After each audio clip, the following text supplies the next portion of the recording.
జాతీయవాద జర్నలిజానికి అసలైన వేదిక నేషనలిస్ట్ హబ్ ని సబ్స్క్రైబ్ చేసుకోండి.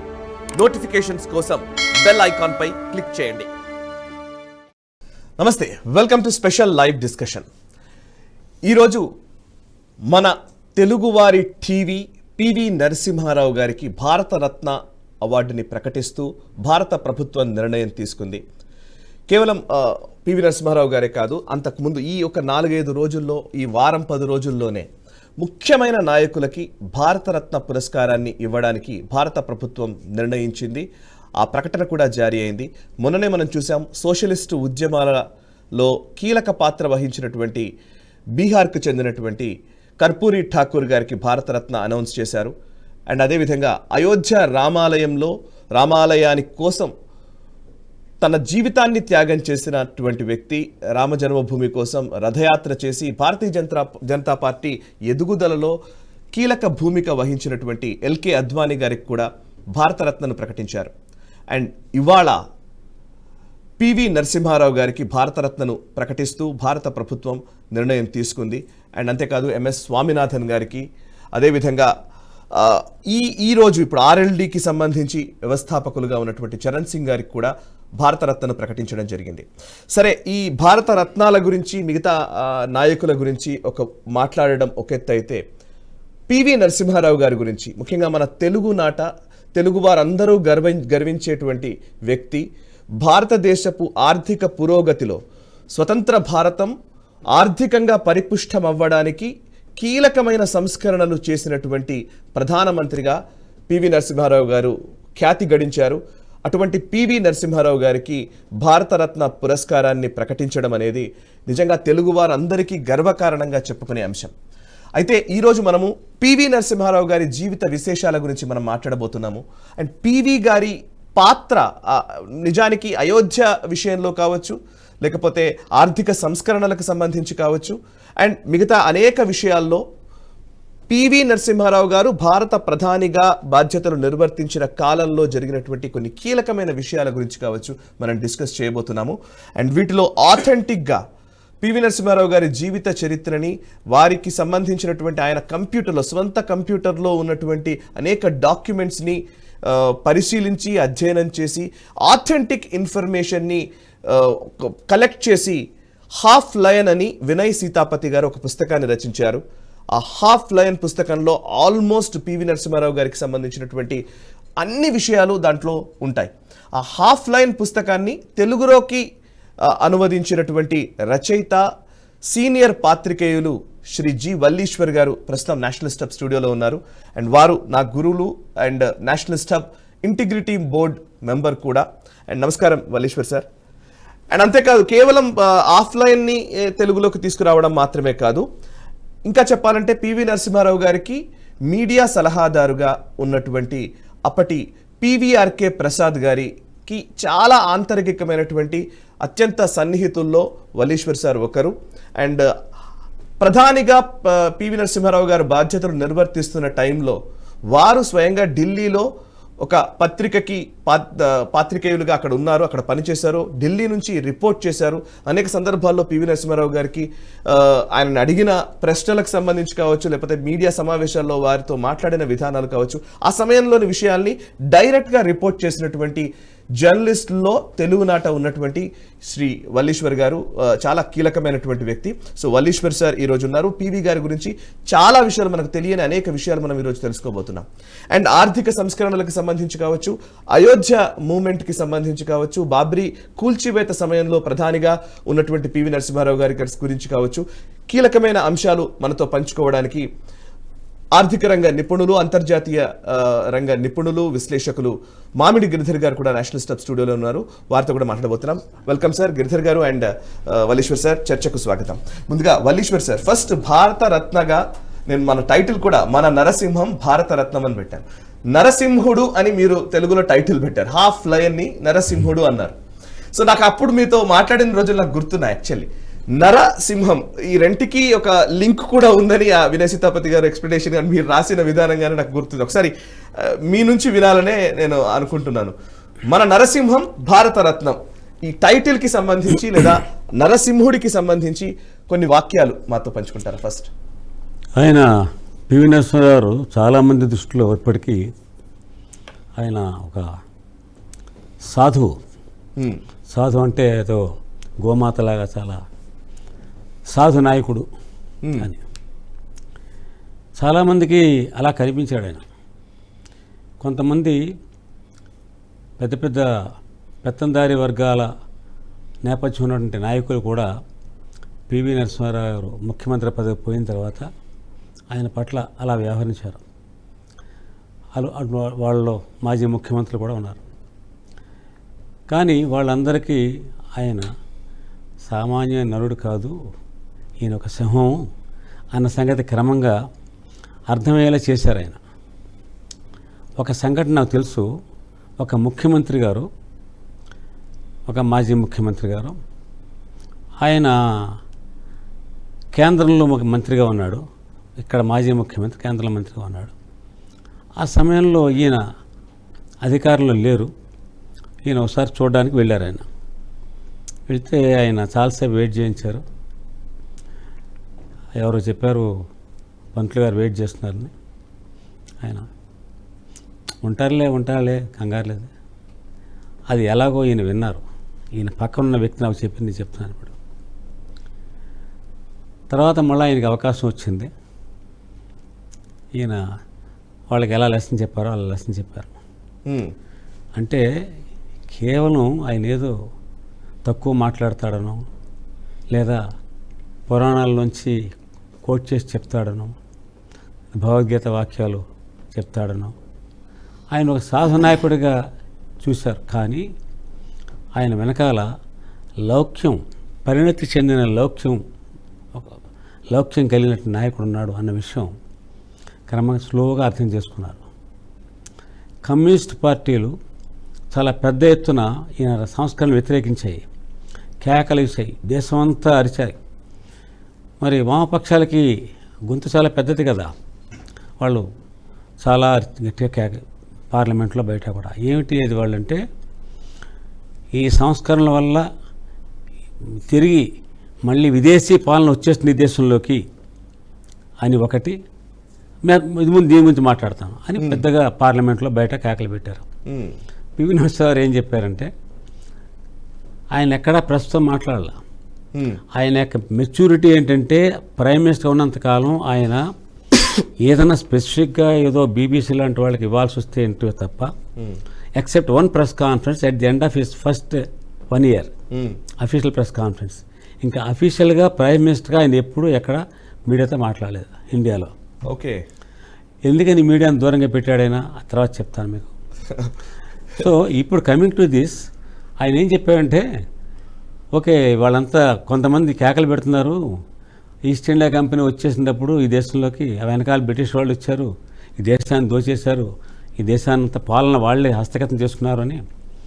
ఇప్పుడు నేను ప్రశ్నలు అడుగుతున్నాను, వాళ్ళు ఎవరైనా చెప్తారో చూడండి. ఆ ఈస్ట్ ఇండియా కంపెనీ వాళ్ళు, ఆ బ్రిటిష్ వాళ్ళు వచ్చారన్నారు కదా, వాళ్ళు ఈ దేశంలో రైలు పట్టాలు వేశారు, రైలు పట్టాలు తీసుకెళ్ళిపోయారా? పోనీ పోర్ట్లు కట్టారు, తీసుకెళ్ళిపోయారా? పార్లమెంట్ బిల్డింగ్ కట్టారు, బిల్డింగ్ తీసుకెళ్ళిపోయారా? ఏం తీసుకెళ్తారని మీరు భయపడుతున్నారు, ప్రజలను భయపెడుతున్నారు అని అన్యాపదేశంగా మీ పబ్లిక్ మీడియాలో మాట్లాడే తప్ప ఓకే ఎక్కడ ఆయన డైరెక్ట్ కాన్ఫ్రంటేషన్కి వెళ్ళలేదు. రీజన్ ఏంటంటే, ఆయన సమయం చూసి పంజాబ్ ఇస్తే సింహంలాగానే వ్యవహరిస్తాడు తప్ప రాజకీయాల్లో సామాన్యమైనటువంటి పొలిటిషన్లా వ్యవహరించలేదు ఆ ప్రైమ్ మినిస్టర్ అయిన దగ్గర నుంచి. ఓకే, అందుకే నరసింహుడు. Okay, right. సార్ గిరిధర్ గారు, ఫస్ట్ పివి నరసింహారావు గారి గురించి ఎవరు మాట్లాడినా అంటే మీడియాలో, నాకు తెలిసి నేను జర్నలిజంలోకి వచ్చిన రోజు నుంచి కూడా ఆర్థిక సంస్కరణలకు సంబంధించి మాట్లాడతారు అందరూ. పివి గారు అనగానే ఈ భారతదేశంలో ఆర్థికంగా ఆయన తీసుకున్న సంస్కరణల గురించి, ఆ ఫలితాలే ఇవాళ మనం చూస్తున్నామని మాట్లాడుతూ ఉంటారు. ఆ ఒక్క కోణంలోనే మనం ఆయన్ని చూడాలా, ఇంకా మిగతా కోణాలు ఏమైనా ఉన్నాయా? ఒకసారి వాటి గురించి చెప్తారా? ఆయన జాతీయవాదము లేదా దేశానికి సంబంధించి, ధర్మానికి సంబంధించి వారి పాత్ర ఏంటి? మనకు పివి నరసింహారావు గారు అంటే ఆయన ప్రధానమంత్రిగా లేనప్పుడు, అంతకంటే ముందర ఉన్నటువంటి ప్రభుత్వాలు, రాజీవ్ గాంధీ గారి ప్రభుత్వం కావచ్చు, ఇందిరాగాంధీ గారి ప్రభుత్వం కావచ్చు, ఈ ప్రభుత్వాలన్నింటిలో కూడాను ఆయన మంత్రిగా వ్యవహరించిన విషయం మనకు తెలుసు. అప్పుడు ఉన్నటువంటి సోకాల్డ్ నెహ్రూవియన్ ఎకానమీ ఏదైతే ఉందో దానిని అనుసరించే ఆయన పాలసీలు కూడా ఉండేవి. ఆయన ఓల్డ్ స్కూల్ ఆఫ్ థాట్ నుంచి వచ్చినటువంటి వ్యక్తే. మరి అటువంటి వ్యక్తి ఇటువంటి సంస్కరణలకు నాంది పలికారు అంటే కనుక ఇది రెవల్యూషన్, లిటరల్గా 180 degrees ఆయన తెగినట్లే మనం అర్థం చేసుకోవాలి. ఆయనకు ఎకానమీ గురించి అంత పెద్దగా అవగాహన ఉండకపోవచ్చు, ఆయన ఉన్నటువంటి పరిధి. ఇన్ఫ్యాక్ట్ ఆయన ఆల్మోస్ట్ పాలిటిక్స్ నుంచి రిటైర్ అయిపోయినటువంటి పరిస్థితుల్లో ఆయన మళ్ళీ ముందుకు తీసుకొచ్చి ఆయన్ని ప్రధానమంత్రి అవ్వాల్సినటువంటి విషయాలు ఉన్నాయి. మనకు వల్లీశ్వర్ గారి దాని గురించి చెప్పగలరు ఆయన. సో అటువంటి వ్యక్తి, ఆల్మోస్ట్ రిటైర్ అయినటువంటి వ్యక్తి మళ్ళీ లైమ్లైట్లో వచ్చిన తర్వాత ఆయనకు ప్రయారిటీస్ చాలా ఉన్నాయి. ఫస్ట్ ఆయన గాంధీ కుటుంబాన్ని ఎలా నివారించి వాళ్ళని ఎట్లా కంట్రోల్ చేయాలి అన్న విషయం ఒకటి. సోనియా గాంధీ ఆయన పట్ల అప్పటి నుంచి గుర్రుగానే ఉంది. దాని యొక్క కారణాలు ఉన్నాయి, అది చాలా చాలా డీటెయిల్గా ఉన్నాయి. కానీ బట్ అల్టిమేట్గా ఆయన ఏం చేశారు, ఈ టెన్షన్స్ అన్నీ మేనేజ్ చేసుకుంటూ ఉండి మన్మోహన్ సింగ్ అనేటువంటి వ్యక్తిని తీసుకొచ్చి పెట్టారు అక్కడ. మన్మోహన్ సింగ్ని పికప్ చేసి, అంటే ఒక పొలిటీషియన్ కాకుండా ఒక టెక్నోక్రాట్, ఒక ఎకానమిస్ట్ని తీసుకొచ్చి పెట్టడం అన్నది ఆయన మాస్టర్ స్ట్రోక్. రెండవది ఆయన ఏం చేశారంటే మన్మోహన్ సింగ్ ఫ్రీ హ్యాండ్ ఇచ్చారు. మన్మోహన్ సింగ్ అన్నారు మరి దేశానికేమో ఇటువంటి కీలకమైనటువంటి మార్పులు రావాలి, వస్తే కానీ మనం ఇప్పుడున్నటువంటి పరిస్థితి నుంచి బయటపడలేము. మళ్ళీ చంద్రశేఖర్ ప్రభుత్వంలో ఎలాగైతే మనం బంగారుని గిరివి పెట్టామో అటువంటిది బహుశా ఇంకా చాలా పెట్టవలసి వచ్చేటువంటి పరిస్థితి ఉంది. మనకు ఫారెక్స్ రిజర్వ్స్ లేవు, మనకు ఎకానమీ మొత్తం కుదేలైపోయింది. దీనికి చేయాలంటే ఇటువంటివన్నీ ఉన్నాయి, మరి మీకు పొలిటికల్ అపోజిషన్ మీరు ఎలా హ్యాండిల్ చేస్తారు అని చెప్పి చెప్పడం జరిగింది. సో అది నేను చూసుకుంటాను, నువ్వు ఏం చేయాలో అది చేయి అని చెప్పి ఆయన ఫ్రీ హ్యాండ్ ఇచ్చారు. ఓకే. పివి నరసింహారావు గారు అటువంటి ఫ్రీ హ్యాండ్ ఇవ్వడం వల్లనే మన్మోహన్ సింగ్ గారు ఏం చేశారో చేయగలిగారు. పివి నరసింహారావు గారు లేనప్పుడు మన్మోహన్ సింగ్ గారు ప్రధానిగా ఉంటే మన ఎకానమీ ఎంత కుదేలేదో మనం చూసాం మనం. సో మన్మోహన్ సింగ్ గారి యొక్క గొప్పతనం కాదది, మన్మోహన్ సింగ్ గారి వెనకాల ఉన్నటువంటి పొలిటికల్ విల్ పవర్ ఏదైతే ఉన్నదో అది పివి నరసింహారావు గారు. So same like S Jaishankar and Modi. Correct. మిగతా ప్రభుత్వాల్లో మిగతా ప్రధానమంత్రులు ఉంటే బహుశా అదే సేమ్ మన్మోహన్ సింగ్ ఫెయిల్ అయి ఉండేది. ఓకే. ఆయన ఉన్నారు కాబట్టి ఆయన యొక్క కెపాసిటీ వల్ల పివి నరసింహారావు గారు ఇచ్చినటువంటి భరోసా వల్ల ఇది చేయగలిగారు. ఇందాక వల్లీశ్వర్ గారు చెప్పారు కమ్యూనిస్టులు ఎలా హ్యాండిల్ చేశారని, అలాగే గాంధీ ఫ్యామిలీని హ్యాండిల్ చేశారు, అలాగే అపోజిషన్ పార్టీస్ అందరినీ హ్యాండిల్ చేశారు. ఆయన చాలా అద్భుతంగా ఇటువంటి ఆయన మీదకి వస్తున్న ప్రెషర్స్ అన్ని హ్యాండిల్ చేసి మన్మోహన్ సింగ్ గారిని ఇన్సులేట్ చేశారు. మీరేం చేయాలో చేసుకుంటూ వెళ్ళండి, పొలిటికల్గా నేను హ్యాండిల్ చేస్తానని చెప్పాను. ఆయన మీద అవిశ్వాస తీర్మానం లాంటివి రావడము, ఆయన మీద మైనారిటీ గవర్నమెంట్ మీద వచ్చేటువంటి ఒత్తిళ్లు, ఏం చేయాలో వాళ్ళు పొలిటికల్గా ఆయన చేసుకొని ఆయన కంప్లీట్గా ఫ్రీ హ్యాండ్ ఇవ్వడంతో ఆయన చేయగలిగారు. ఈరోజు కూడా ప్రధానమంత్రి మోదీ గారు అటువంటివే చేస్తున్నారు. అంటే మైనారిటీ ప్రభుత్వంలో ఉన్నప్పుడు ఆయన చేయగలిగినటువంటి ఆర్థిక సంస్కరణలు ఏవైతే ఉన్నాయో దానికి వెనకాల ఈయన బలం లేకపోతే జరుగుండేది కాదు. రెండవది మీరు చెప్పినటువంటి విషయాలు ఏవైతే ఉన్నాయో దాంట్లో 2-3 కీలకమైన అంశాలు నేను ప్రస్తావించి నేను తర్వాత డిస్కషన్ తర్వాత మనం మాట్లాడుకుందాం. దీని గురించి ఎవరు చర్చించినటువంటి విషయం ఏంటంటే 9 గంటలకో ప్రైమ్ టైంలో అనౌన్స్ చేయకుండా, హెడ్లైన్స్లో అనౌన్స్మెంట్ లేకుండా పంజాబ్ మిలిటెన్సీని తుడిచిపెట్టారు ఆయన. పంజాబ్ గారిని. సో ఆయనకు ఫ్రీ హ్యాండ్ ఇచ్చారు. ఎలాగైతే మన్మోహన్ సింగ్ ఫ్రీ హ్యాండ్ ఇచ్చారో అలాగే కేపీఎస్ గిల్కి అటువంటి ఫ్రీ హ్యాండ్ ఇవ్వడం జరిగింది. ఓకే. సో ఈ రోజు మనం దాని గురించి చర్చించట్లేదు. పంజాబ్లో ఉన్నటువంటి మిలిటెన్సీ అక్కడ హిందువులను మొత్తం ఊచకోత కోసి అక్కడ మొత్తం లిటరల్గా హిందువులను అక్కడి నుంచి తరిమేసినటువంటి పరిస్థితి నుంచి, పంజాబ్ మన చేయి జారిపోతోంది అనుకున్నటువంటి పరిస్థితి నుంచి ఎక్కడ అనౌన్స్మెంట్ లేకుండా క్వైట్గా కామ్గా మళ్ళీ అక్కడ దాన్ని మొత్తం ఖలిస్తానీ మూవ్మెంట్ మొత్తం అణగదొక్కినటువంటి వ్యక్తి. అక్కడ నరసింహుడు కనిపిస్తాడు, సింహం కనిపిస్తుంది మనకు. అక్కడ నరత్వం ఎక్కడ కనిపిస్తుంది, మన్మోహన్ సింగ్ గారిని హ్యాండిల్ చేస్తున్నాడు. ఓకే. ఓకే. అదే సమయంలో పద్మనాభయ్య గారిని వాడి అక్కడ నాగా అకార్డ్ అయితే తీసుకొచ్చారో ఈ రోజు దాకా కూడా అక్కడ శాంతి అన్నది మనకున్నది. అప్పటి నుంచి ఇప్పటి వరకు అక్కడ ఘర్షణ లేదు. నాగా అకార్డ్ అనేది ఈ రోజు దాకా ఉందంటే అది పివి నరసింహారావు గారి యొక్క ఘనతని మనం అనుకోవాలి. వండర్ఫుల్. కాబట్టి ఇటువంటి చాలా అంశాలు ఉన్నాయి, తర్వాత డిస్కస్ చేద్దాం. ఒకసారి వల్లీశ్వర్ సార్, మీరు పివి నరసింహారావు గారితో మాట్లాడిన సందర్భాలు అంటే మీడియా సమావేశాల్లో కానీ ఇంకోటి, మీరు ఎప్పుడు పివి గారు చెప్పేవారు అని చెప్తూ ఉంటారు ఈ మాట, మౌనం కూడా సమాధానమేనని. కొన్ని పదాలు అంటే రాజకీయ శత్రువులు మిత్రువులు ఉండరు రాజకీయాల్లో అనే ఇట్లాంటి పదాలు కొన్ని ఏవైతే సామెతల్లాగా నిలిచిపోయినాయన్నీ కూడా ఆయన ఆ టైంలో వచ్చినాయని చాలా మంది అంటారు. పివి నరసింహారావు గారు ప్రైమ్ మినిస్టర్ అయిన తర్వాత ఫస్ట్ ఇయర్లో ఆయనకు ఒక విదేశీ పర్యటన వచ్చింది. ఆమె షెడ్యూల్డే. వెళ్ళే ముందు అక్కడ ఆనవాయితీ ఏంటంటే హైదరాబాద్ హౌస్లో ప్రధానమంత్రి విదేశాలకు వెళ్ళే ముందర డిగ్నిటరీస్ అందరినీ కలుసుకుంటారు. ప్రముఖులందరినీ, అంటే దౌత్యవేత్తలు, senior officers, heads, media heads, ఇలాంటి వాళ్ళు ఎడిటర్లు వాళ్ళు కలుసుకుంటారు అనమాట. కలుసుకోవడం ఎందుకంటే అందరూ బెస్ట్ ఆఫ్ లక్, మీకు అంతా బాగా జరగాలని చెప్తారనమాట. అలా కలుసుకున్నప్పుడు ఒక ఆంగ్ల దినపత్రిక, ప్రముఖ ఆంగ్ల దినపత్రిక ఎడిటర్ ఒక ఆయన, ఈయన ఇలా అందరూ సార్ విష్ ఆల్ సక్సెస్ అన్న షేక్ హ్యాండ్స్ వెళ్తున్నాడు. ఆయన రెసిడెంట్ ఎడిటర్ గారు ఆయన అడిగారు, మీరు మండల కమిషన్ రిపోర్టు అమలు చేయడానికి 6 నెలల సమయం అడిగారు కదా కోర్టుని, 6 నెలల్లో ఏం చేస్తారండి? 6 నెలల తర్వాత మీరు ఇంప్లిమెంట్ చేయాల్సిందే కదా అన్నాడు. అప్పుడు పివి నరసింహారావు గారు, ఓ మంచి పాయింట్ అడిగారు, నేను చెప్తాను అని ఆగి ఆయన కండువా సర్దుకున్నారు. ఈయన చెవులు రిక్కించుకుని వింటున్నారు. ఇటు పక్కన ఎంతమంది కనబడుతుంది, వాళ్ళు కూడా చాలా అటెన్షన్లో ఉన్నారు. అప్పుడు పివి గారు ఏం చెప్పారంటే, ఒక దొంగకి ఉరిశిక్ష పడింది, ఒక నేరస్తుడికి. రాజుగారు వాడిని ఉరి తీయమన్నారు. తెల్లారితే వాడిని ఉరి తీస్తారు.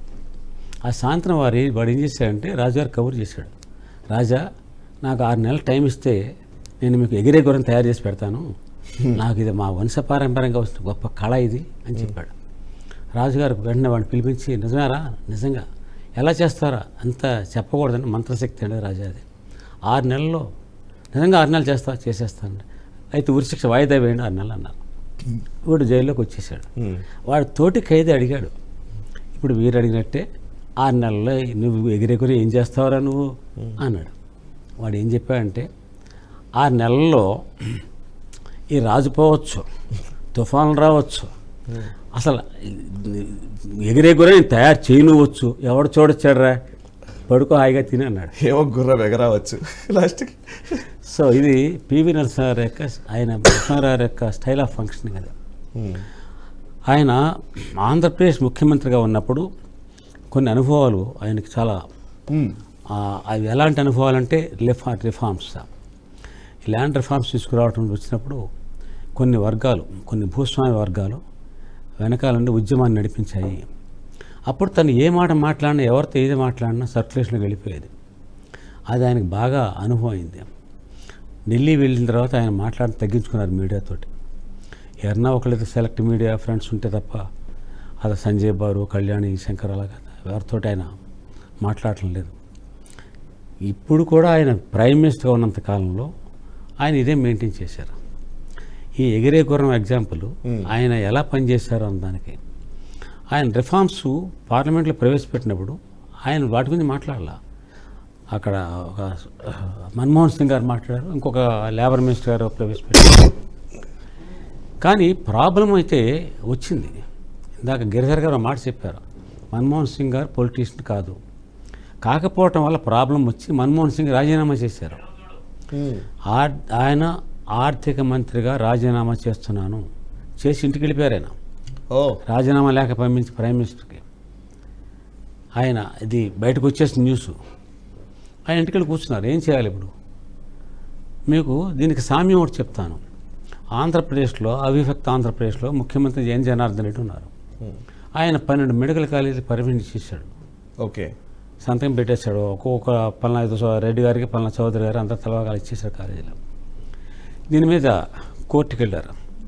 కోర్టు స్ట్రిక్చర్స్ పాస్ చేసింది, ముఖ్యమంత్రి చేసింది తప్పని. వెంటనే పివి నరసింహారావు గారు జనార్దన్ రిజైన్ చేసి అని చెప్పి కబురు పంపించారు. ఇతను రిజైన్ చేయమన్నారు. మన్మోహన్ సింగ్ రిజిగ్నేషన్ చేయకుండా, చేసిన రిజిగ్నేషన్ ఆమోదించకుండా ఆయన మళ్ళీ ఎలా వెనక్కి తీసుకోవాలని ప్రయత్నం చేశారు. అంటే ఏ ఇంట్రెస్ట్ ఇక్కడ సర్వైవ్ అయింది? పొలిటికల్గా ఆలోచిస్తే ఇందిరాగాంధీ సమయంలో ఇందిరాగాంధీ కరెక్టా కాదా అని కాదు, నాకు విధేయుడా కాదా అని చూసింది ముఖ్యమంత్రులు ఎవరైనా. విధేయత ఉన్నంత వరకు except 1 or 2 circumstances like Anjaiah లాంటి వాళ్ళు తప్ప, విధేయత ఉన్నంత కాలం వాళ్ళు కంటిన్యూ అయ్యారు. ఇక్కడ పివి నరసింహారావు విధేయత చూడాల. చెడ్డ పేరు వచ్చింది నీ వల్ల పార్టీకి, నువ్వు ఇంటికి వెళ్ళిపో. అక్కడ మన్మోహన్ సింగ్ వల్ల ప్రభుత్వానికి మంచి జరుగుతుంది. ఈయన అనుకున్నట్లు రిఫార్మ్స్ తీసుకురావడానికి మన్మోహన్ సింగ్ అద్భుతంగా పనిచేస్తున్నాడు. ఆయన ఎందుకు రిజైన్ చేశాడు? ఆయన ఎద్దేవే చేస్తున్నారు, వెళ్తావా ఎగతాళి చేస్తున్నారు. అర్జున్ సింగ్ వాళ్ళు వీళ్ళు, నువ్వేం చేస్తావా, నువ్వు మీ పంతులు కలిసి ఏం చేశారా, ఇదేం చేశారా, ఈ రిఫార్మ్స్ చూడు ఏమైపోతున్నా, రకరకాలుగా వాళ్ళు భయపెట్టి వాళ్ళు ట్రీట్ చేసిన ఇల్ ట్రీట్మెంట్ భరించలేక ఆయన రాజీనామా లేక ఒత్తిడిని తట్టుకోవడం కూడా కష్టం. మరి పివి నరసింహారావు ఆమోదించారా? లేదు. అప్పుడు ఒక ఎమిసరీని పంపించారు, అదే పీవీఆర్కే ప్రసాద్ని పంపించారు. పీవీఆర్కే ప్రసాద్ మన్మోహన్ సింగ్ దగ్గరికి వెళ్ళి ఏమిటిది మీరు ఇలా రాజీనామా చేయటం ఏంటంటే ఆయన చెప్పాడు. ఏంటి వాడు చూడు ప్రతివాడు ఆ పవర్ అర్జున్ పవర్లా అంటున్నాడు, శరద్ పవర్లా అంటున్నాడు, అర్జున్ సింగ్ లా అంటున్నాడు, శరద్ పవర్లా అంటున్నాడు, వీళ్ళు ఆయన ప్రాబ్లమ్స్ అని చెప్పాడు.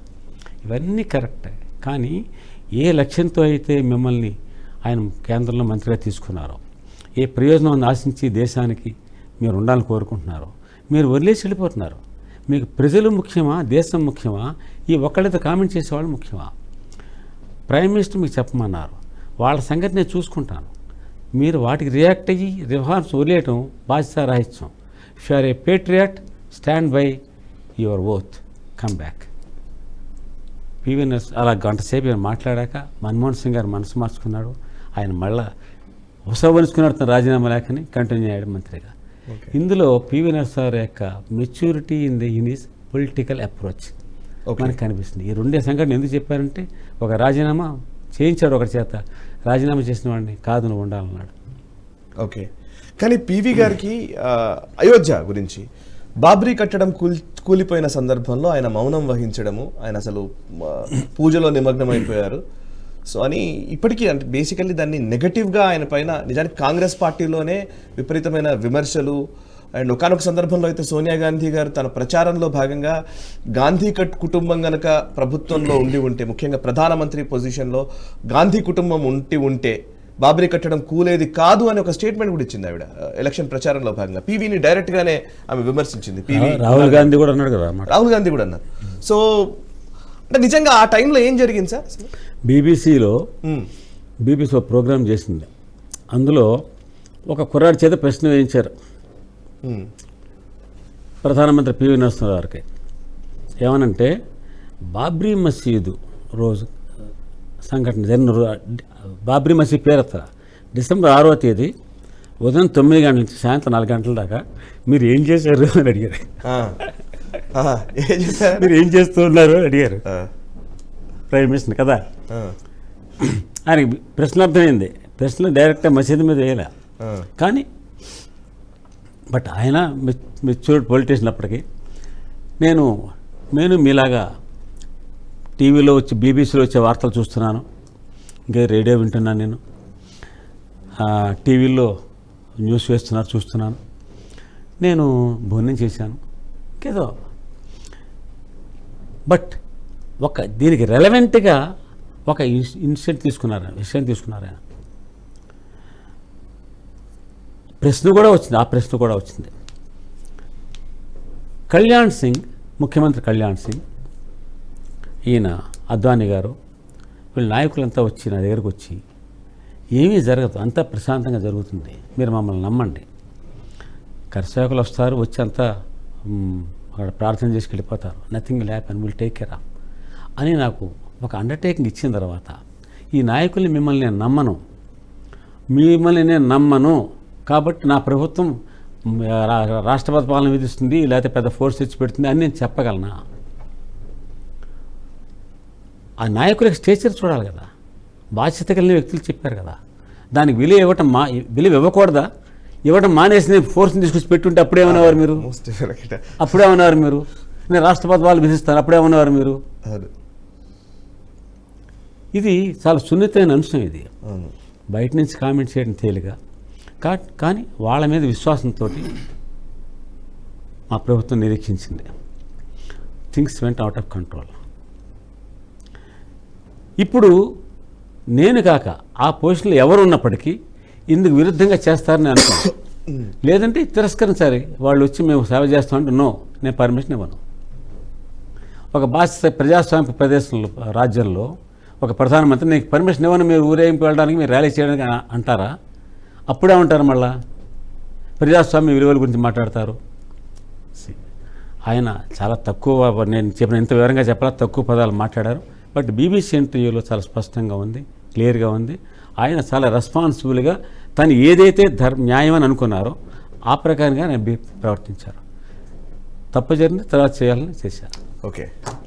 ఓకే గిరిధర్జీ, ఆ రోజు జరిగిన సంఘటనలకు సంబంధించి అంతకు ముందు నుంచి కూడా ఒక రకంగా చెప్పాలంటే పివి గారు మౌనంగా ఉండడం ఆ రోజు కనుక నిజంగా ఏదో తీసుకోవాలని నిర్ణయం ఇప్పుడు ఇమీడియట్గా మనం దీన్ని మనం కట్టడి చేయాలి అని అనుకొని ఉంటే కథ వేరేలా ఉండేదేమో కదా. సో కొన్నిటికి మౌనం సమాధానము, కొన్నిటికి నిర్ణయం తీసుకోకపోవడం కూడా నిర్ణయమే. కరెక్ట్. ఏమీ చేయకుండా ఉండడం అన్నది కూడా ఒక గొప్ప నిర్ణయం. కరెక్ట్. సోనియా గాంధీ చెప్పిన మాటలో అక్షర సత్యం ఉన్నది. పివి నరసింహారావు గారు కాకుండా కాంగ్రెస్లో గాంధీ కుటుంబం ఉంటే కనుక బాబ్రీ డిమాలిషన్కి తప్పకుండా వాళ్ళు ఏదో అడ్డుకట్ట వేసి దాన్ని ఆపేసి ఉండేవాళ్ళు. ఈరోజు మనకు భవ్యమైన రామ మందిరం వచ్చిందంటే దాంట్లో పివి నరసింహారావు గారి కీలక పాత్రని మనం అందరూ కూడాను యాక్సెప్ట్ చేయాలి. దాన్ని ఆయనకు మనం రుణపడున్నాం.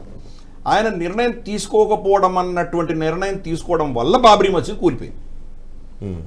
అటువంటి నిర్ణయం తీసుకోవడం వల్లనే జరిగింది. సరే, ఆయన బీబీసీకి ఏం చెప్పారు, తర్వాత ఎలా తప్పించుకున్నారు మన వల్లీశ్వర్ గారు చెప్పారు దాని గురించి. కానీ అటాక్ జరుగుతున్నప్పుడు ఆయనకు ఏంటి మన central rule governors president rule impose చేసేటువంటి అవకాశం ఉంది ఆయనకి. గేట్ బయట అర్జున్ సింగ్ నిలబడుకొని ఉన్నాడు. ఆయన ఇమ్మీడియట్గా ఇంపోజ్ చేయండి, మీరు సిఆర్పిఎఫ్ని పంపించండి, ఆపండి టెన్షన్ పెడుతున్నాడు ఆయన. ఈయన స్పందించాల. మొదటి గుంపట్టు పడిపోయింది. అప్పుడైనా అనౌన్స్ చేసి ఉండొచ్చు కదా, అప్పుడు చేయలే. రెండో గుంపట్టు పడిపోయింది, అప్పుడు కూడా ప్రెసిడెంట్ రూల్ అనౌన్స్ చేయలే. అంటే ఈయన వీళ్ళు ఆల్రెడీ కళ్యాణ్ సింగ్ ఇచ్చినటువంటి మాట జవదాటాడు. ఆయన కళ్యాణ్ సింగ్ ఇచ్చినటువంటి మాట ప్రకారం వీళ్ళు దాన్ని రక్షిస్తారన్న రక్షణ జరగలేదు. ఆల్రెడీ ఒకటి గుంపట్టు కూలిపోయింది కాబట్టి ప్రెసిడెంట్ రూల్ నేను ఇంపోజ్ చేస్తున్నాను చేసి ఉండొచ్చు. ఆయన చేయలేదు. ఆయన ఒకటి కూలింది, రెండు కూలింది, మూడు కూలినా ఆయన ఇంపోజ్ చేయలేదు, వేచి ఉన్నాడు. అర్జున్ సింగ్ వచ్చి ఇంకా మూడు కూడా కూలిపోయిన తర్వాత నువ్వు ఇంకా ఇప్పుడు ఇంపోజ్ చేయకపోతే ఏంటి అని చెప్పి ఆయన మీద ప్రెషర్ తీసుకొచ్చే ప్రయత్నం చేశాడు. ఆయన వెయిట్ అన్నాడు, ఆయన ఆగమన్నాడు. ఆయన ఎప్పుడైతే వీళ్ళు రాముడి యొక్క విగ్రహాలు పెట్టి ఆరతి ఇచ్చారో రాముడికి, ఇప్పుడు ఇంపోజ్ చేయండి అన్నాడు. దాని తర్వాత ఆ విగ్రహాలని అక్కడి నుంచి తీసే దమ్ము ఎవరికి లేదని నాకు తెలుసు. ఆయనకి ఓకే, ఈ మాట చెప్తే నాకు ఎమోషన్ వస్తుంది. ఎందుకంటే ఈరోజు రామ మందిరం ఉందంటే దాంట్లో పివి నరసింహారావు గారి కీలక పాత్ర ఉందని మనం అర్థం చేసుకోవాలి. ఆయన నిర్ణయం తీసుకోను అనుకున్న గొప్ప నిర్ణయమే ఈరోజు మనం రామ మందిరాన్ని ఇచ్చినటువంటి గొప్ప విషయం అనేది మనం అర్థం చేసుకోవాలి. యా. అండ్ ఇంకొకసారి సార్, నేను మనం భారత్ టుడేలో ఉన్నప్పుడు పివిఆర్కే ప్రసాద్ గారితో నేను ఇంటర్వ్యూ చేశాను. యాక్చువల్లీ మీరు అప్పుడు ఉన్నారు. పివిఆర్కే ప్రసాద్ గారు ఆయన మీడియా సలహాదారుగా అప్పుడు ప్రెస్ సెక్రటరీగా ఉన్న టైంలో అయోధ్యలో రాముల వారి గుడి నిర్మాణం అనేది ఎందుకు మనం చేయకూడదు అని పివి నరసింహారావు గారు అనుకొని మనమే చేద్దాం, ఏముంది, అందరినీ సాధు సంతుల్ని ఒక దగ్గరికి తీసుకొచ్చి మనం చేయొచ్చు కదా సంకల్పన చేసుకున్నారనేది కూడా ఉంది కదా. అంటే ఆయన ఇది కూలిపోయిన తర్వాత ఇప్పుడు బీజేపీ రాముడు వాళ్ళ రాముడు అనుకుంటున్నారు వాళ్ళు. ఇది ఆయన చెప్పిన మాటలు, ఆయన అన్న మాటలు. మనం బీజేపీతో పోరాడచ్చు మనం, కానీ రాముడితో ఎక్కడ పోరాడతామయ్యా?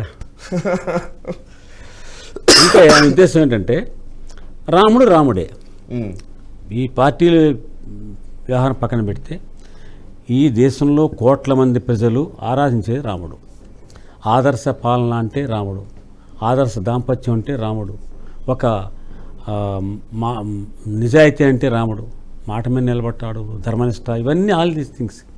కాబట్టి భారతీయ సంస్కృతికి ఒక గుర్తు కనుక, ఒక ప్రత్యేక రాముడు కనుక, ఆ రాముడి జన్మస్థానం అదే అని నమ్ముతున్నాం కనుక అక్కడ రామాలయం రావాలని ప్రజలు కోరుకోవడంలో తప్పులేదు.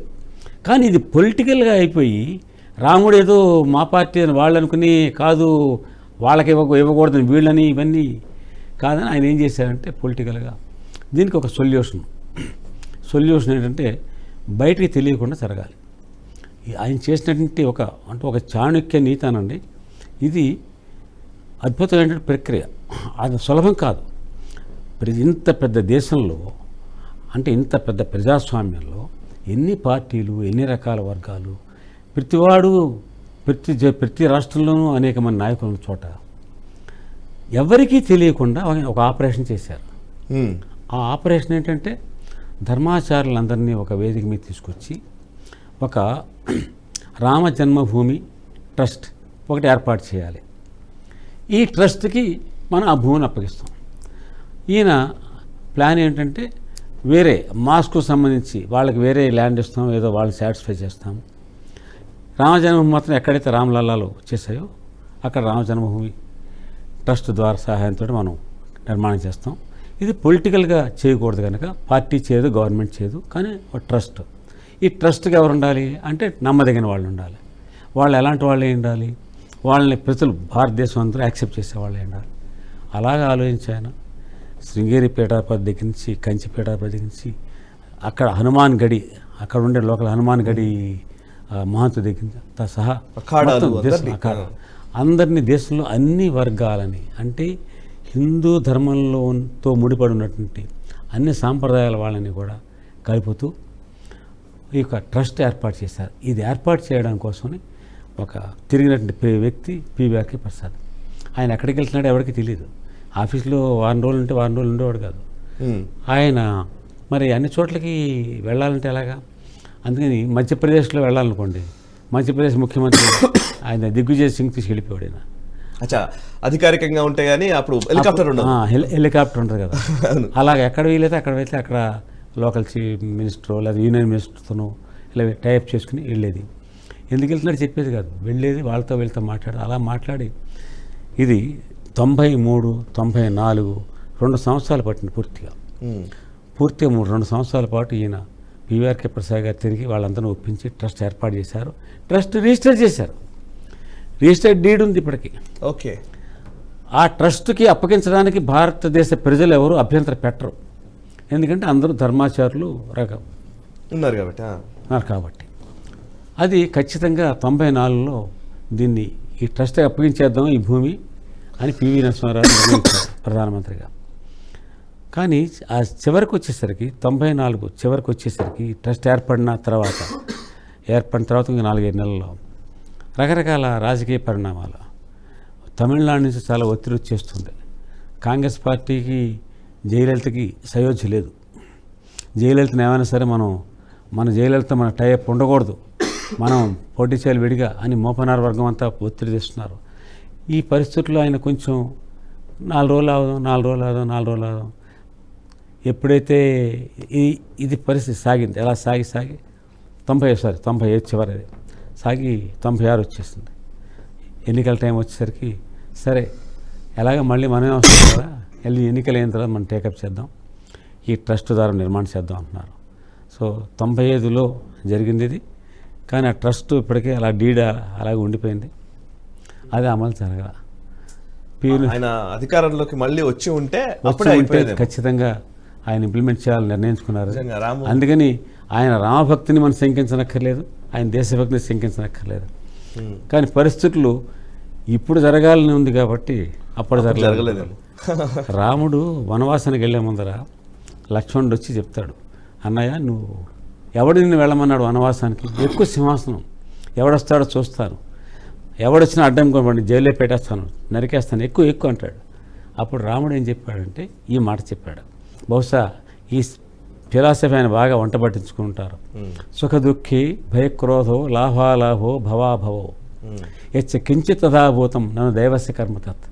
గొప్ప సుఖము, గొప్ప కష్టము, గొప్ప లాభము, గొప్ప నష్టము, ప్రాణి పుట్టడం పుట్టకపోవటం, ఇలాంటివన్నీ పరిణామాలు ఉన్నాయి. గొప్ప భయంకరమైన క్రోధం రావడం, భయం రావడం, ఏ చిన్న పరిణామం అయినా మనల్ని విధి నడిపిస్తుంది. It at the stand it will happen. ఆ రాముడు చెప్తాడు. బహుశా పివి నరసింహారావు అర్థం చేసుకుని ఉంటారు.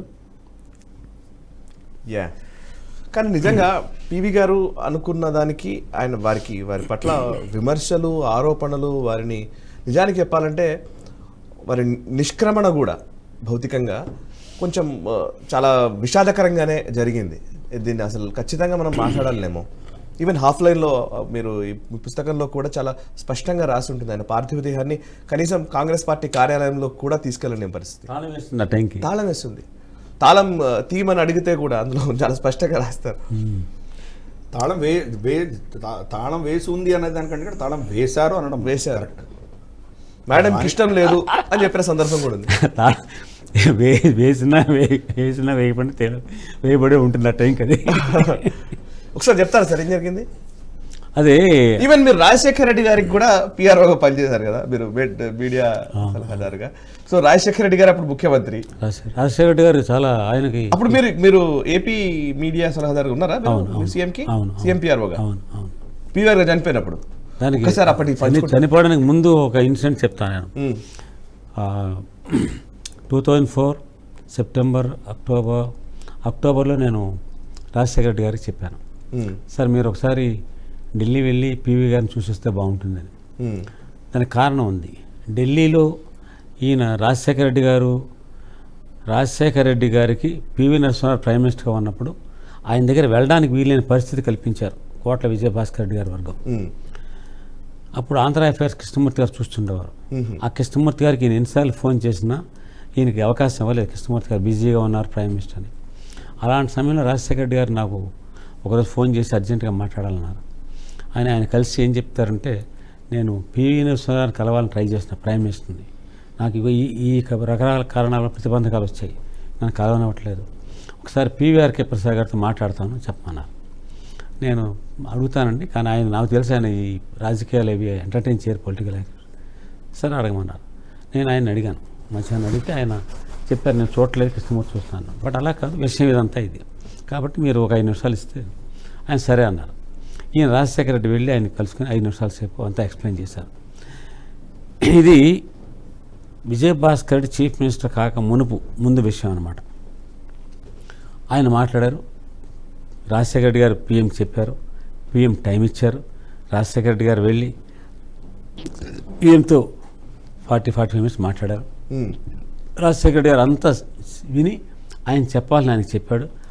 తర్వాత విజయభాస్కర్ రెడ్డి గారు చీఫ్ మినిస్టర్ నిర్ణయించినప్పుడు రాజశేఖర్ని పిలిపించి ఆయన డిప్యూటీ చీఫ్ మినిస్టర్ తెలంగాణకి ఇవ్వాలి, ఇన్ని మంత్రి పదవులు రాజశేఖర్ వర్గానికి ఇవ్వాలి, ఇలా ఈ పోర్ట్ఫోలియో ఇవ్వాలి, ఇంత స్పష్టంగా పివి నరసింహారావు విజయభాస్కర్ రెడ్డి చెప్పారు. రాజశేఖర రెడ్డి కూర్చోబెట్టుకుని. ఓకే, ఇప్పుడు రాజశేఖర రెడ్డికి పివి నరసింహారావు అంటే ఎందుకు కోపం ఉంటుంది? అవును, అందుకని ఈయన ఆ గౌరవం ఉంది. కానీ జరిగింది ఏంటంటే, ఈయన ఇక్కడ ఈ రాజకీయాల్లో పడిపోయి ఫస్ట్ ఇయర్ కదా అంతా, అదే ఈ ఫస్ట్ ఇయర్లో ఆయన పివి నరసింహారావుని హాస్పిటల్ అడ్మిట్ అయిన తర్వాత వెళ్ళి చూడాల. అందుకని నేను చెప్పాను, అలా కాదని మీరు ఒకసారి కలిస్తే బాగుంటుంది అంటే, ఎలా కలుస్తాం, ఆయన చూడగలరా, మాట్లాడగలరా అన్నారు. నేను కనుక్కోండి. ఫోన్ చేస్తే పాండే అని ఆయన ఉన్నారు. పాండే చెప్పారు, ఆయన కలవడానికి లేదు, బట్ ఆయన చూడొచ్చు, ఆయన చూస్తే ఆయనకి చూడొచ్చు, ఆయన చూడగలిగితే చూడొచ్చు, ఆయన లోపల నుంచి, ఈయన మాత్రం చూడొచ్చు, నేను ఫెసిలిటీ చేస్తాను. ఇది చెప్పాను రాజశేఖర గారికి. అయితే తప్పకుండా వెళ్తాను అన్నారు. వెళ్ళారు ఆయన, వెళ్ళారు, ఎయిమ్స్కి వెళ్ళారు. అక్కడికి ఆయన చూశారు. జరిగి వచ్చి మాట్లాడడానికి అవకాశం లేదు. ఓకే, ఐసీయూలో మీరు 2 months జరిగిపోయిన సంఘటన. ఓకే, ఇప్పుడు రాజశేఖర రెడ్డి గారికి సంబంధించినంత వరకు పివి నరసింహారావు అంటే గౌరవం ఉంది.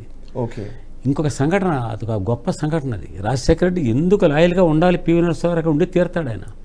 Not a small thing. PV Narasimha Rao Kadapa visit చేశారండి. కడప విజిట్ చేసినప్పుడు విజయభాస్కర్ గారు చీఫ్ మినిస్టర్ స్టేజ్ మీద ఉన్నారు, పివి నరసింహారావు ఉన్నారు.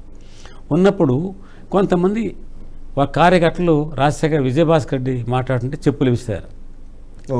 ఓకే, ఇప్పుడు విజయభాస్కర్ రెడ్డి గారు ఏమంటారంటే, ఈ చెప్పులన్నీ మీ మీదే వేయించాడు రాజశేఖర రెడ్డి గారి మీద అని వేయించాడు, కాబట్టి అతన్ని పార్టీ సస్పెండ్ చేసేయండి, యాక్షన్ తీసుకోండి అని పివి నరసింహారావు మీద ఒత్తిడి తీసుకొచ్చాడు ఆయన. అక్కడి నుంచి పివి నరసింహారావు హైదరాబాద్ వచ్చారు.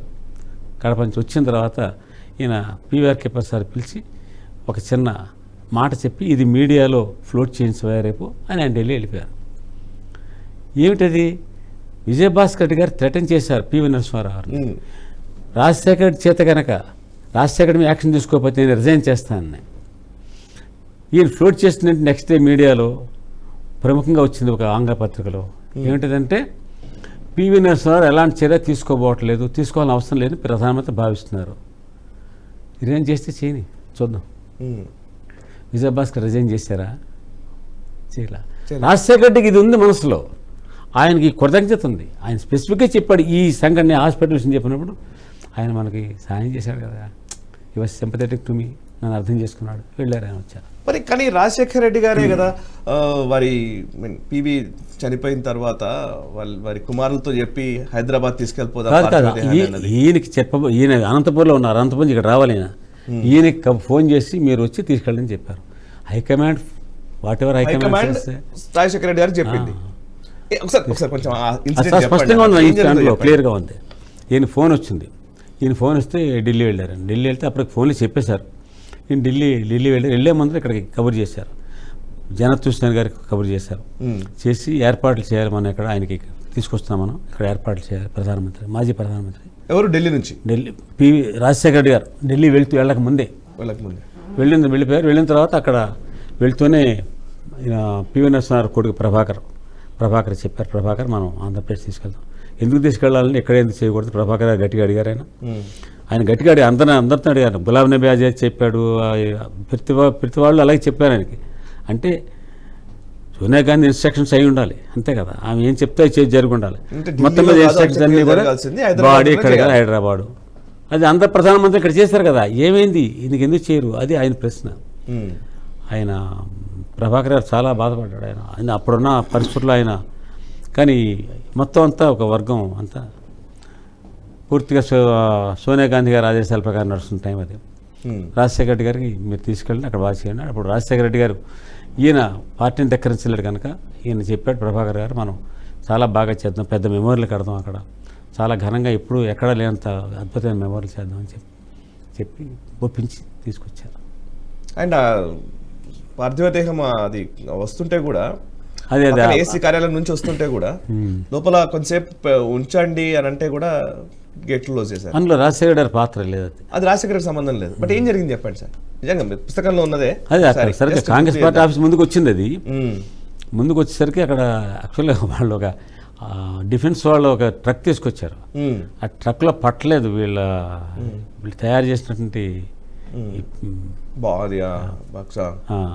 పట్టకపోతే వాళ్ళు మళ్ళీ ఆయనకి ఏదో పట్టాలుగా పెద్ద పరదాలుగా ఏదో పరుపులా వేసి దాన్ని సైడ్స్ తెరిచి ఎక్కించారు. కాంగ్రెస్ ఆఫీస్ ముందుకు రాగానే అక్కడ ఆపారు. ఆపారు. ఆపన్నది ఎవరు? కొడుకున్నాడు, ప్రభాకర్ ఉన్నాడు, ఇంకెవరున్నా వీళ్ళంతా ఉన్నారు. కాంగ్రెస్ మన ఆంధ్ర నాయకులు కొంతమంది ఉన్నవాళ్ళు ఆపారు. ఆపిన తాళం వేస్తుంది. అప్పుడు ప్రభాకర్ అడిగారు, తాళం తీసి ప్రభాకర్ కొంతమంది నాయకులు, కొంతమంది లోకల్ లీడర్స్ అడిగారు. అడిగితే తాళం వేస్తుంది. తాళం వేస్తుంటే కొన్ని లోపల పెట్టాలి కదా, ఇంతకుముందు మనం ఎవరెవరికో పెట్టాము. ఒక కేంద్ర మంత్రి ఐ థింక్ మాధవరావు సింధ్యా పెట్టాము, వాటి రాంగ్ విత్ తీయండి, కొంతసేపు లోపల పెడితే కార్యకర్తలు వస్తారు అంటే తెలియదండి, తీయమని ఎవరు చెప్పలేదు మాకు, అంతే, తీయలేదు. గులాం నబీ ఆజాద్ అదే చెప్పాడు, ఆయన అహ్మద్ పటేల్ ఉన్నాడు అక్కడ. తర్వాత బట్ అందరూ దే ప్లేడ్ ఇగ్నోరెన్స్, తాళం మాకు సంబంధం లేదు. ఏసీ కార్యాలయంలో తాళం తీయకుండా అది అక్కడ వినబడుతున్న వాయిస్గా ఎవరంటే ప్రభాకర్ ఒకటే వాయిస్. ఆయన చాలా తపన పడ్డాడు, బాధపడ్డాడు, ఆరాటపడ్డాడు. ఆయన ధర్మం ఏమిటి అని అడిగాడు, న్యాయం అని అడిగాడు ఆయన. బట్ ఈవెన్ అంత్యక్రియలు కూడా సజావుగా జరగలేదు అని కూడా అప్పట్లో వచ్చింది కదా. అంత్యక్రియలు సజావుగా జరగలేదు అనేది కరెక్ట్ కాదండి, సజావుగా జరిగాయి. విషయం ఎవరంటే అర్ధరాత్రి ఎప్పుడు 1 గంట ప్రాంతంలో ఒక టీవీ ఛానల్ వాళ్ళు వెళ్ళారు. వెళ్తే అదేదో ఇలా లేచి కూర్చున్నట్టుగా ఉందట సగం బాడీ. వాళ్ళు లేచి కూర్చున్నట్టుగా ఉంది అంటే సరిగ్గా కాలేదు, సరిగ్గా పొలాలు వేయలేదు అని వాళ్ళు ఏదో చేసేది, దాని గురించి చేశారు. అదే ప్రచారంలోకి వచ్చింది. అది నార్మల్గా వాళ్ళు ఏం చెప్పారంటే, ఆర్గ్యుమెంట్ ఏం చెప్తారంటే ప్రభుత్వం తరఫున, లేదు మేమంతా పర్ఫెక్ట్గా చేసాము, అది ఏంటంటే కాలిన తర్వాత కూడా ఎన్నో ఒకసారి ఇలాగా దాని అంటారు వేడి వల్ల లేవచ్చు ఇది, అంతేగాని బాడీ కాలకపోవడం లేదు, అంత పర్ఫెక్ట్గా కాలింది, కుక్కలు వచ్చాయి, అదే కరెక్ట్ కాదు అది అని వాళ్ళకి చెప్తారు. అర్ధరాత్రి 1 గంటకి ఎవరు చూశారు? ఆ టీవీ ఛానల్ వాళ్ళు చూసామని చెప్తున్నారు. చూడని ప్రజలందరూ దీనే నమ్మాలా, ప్రభుత్వం చెప్పిన నమ్మాలా? ఇప్పటికీ అదొక మిస్టరీగానే ఉండిపోయింది. గిరిధర్జీ, ఒకసారి అంటే కాంగ్రెస్కి సంబంధించినంత వరకు ఆయన మొత్తం జీవితం అంతా కాంగ్రెస్ కోసమే త్యాగం చేశారు. ఆయన జీవితం అంతా కూడా ముందు సోషలిస్ట్ ఉద్యమాల దగ్గర నుంచి, ఇండిపెండెన్స్ మూవ్మెంట్ దగ్గర నుంచి అనేక అంశాలు, ఆర్థిక సంస్కరణలు కూడా. నిజానికి ఆయన సోషలిస్టా, క్యాపిటలిస్టా, అసలు ఒక రకంగా చెప్పాలంటే మిక్స్డ్ వ్యక్తిత్వం ఆయనలో ఉన్నదేమో అనిపిస్తుంది. కానీ నిజానికి కాంగ్రెస్ చాలామందికి, గాంధీ కుటుంబం మినహా చాలామందికి ప్రాపర్ ఫేర్వెల్ అయితే ఇవ్వలేదేమో అనిపిస్తుంది చాలాసార్లు. ఈవెన్ లాల్ బహదూర్ శాస్త్రి గారి మరణం మిస్టరీగానే అయింది.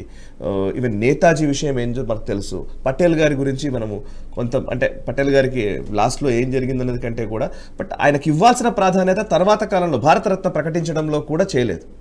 ఈవెన్ అంబేద్కర్ గారికి కూడా భారతరత్న చాలా సంవత్సరాల తర్వాత 90s వచ్చింది, మనం లిస్ట్ చూస్తూ ఉంటే.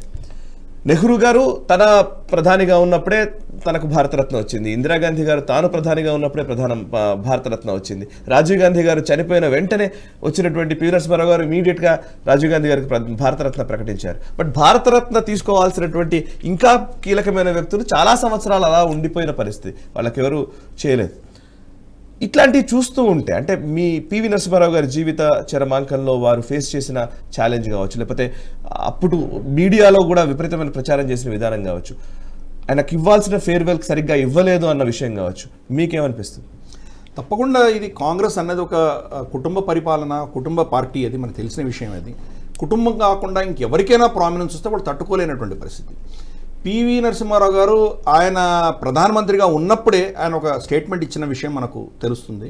ఆయన ఏం చెప్పారంటే, నేను సోనియా గాంధీ గారికి ఏం అన్యాయం చేశాను, నా మీద ఆవిడకి ఎందుకు అంత కోపం ఉంది నాకు అర్థం కావట్లేదు, ఆవిడకి నేనేమీ తక్కువ చేయలేదు, ఆవిడకి గౌరవం ఇవ్వాల్సినంత గౌరవం ఇచ్చాను నేను, కానీ ఆవిడ నా మీద ఎందుకు ఇంత కోపంగా ఉన్నది అన్న విషయం ఆయన బాధపడ్డారు. నేను ఆవిడకేం తక్కువ చేయలేదే అన్నటువంటి విషయం. అంటే అప్పుడు సోనియా గాంధీ ఆవిడ పాలిటిక్స్లో సక్రియంగా లేదు, యాక్టివ్గా లేదు. యాక్టివ్గా లేనప్పుడు పివి నరసింహారావు గారు, ఎందుకంటే లేకపోతే అప్పుడే ఆవిడ ప్రైమ్ మినిస్టర్ అవ్వాలనుకుంటే అప్పుడు అయి ఉండేది, ఆవిడ ఆపేవాళ్ళు కాదు.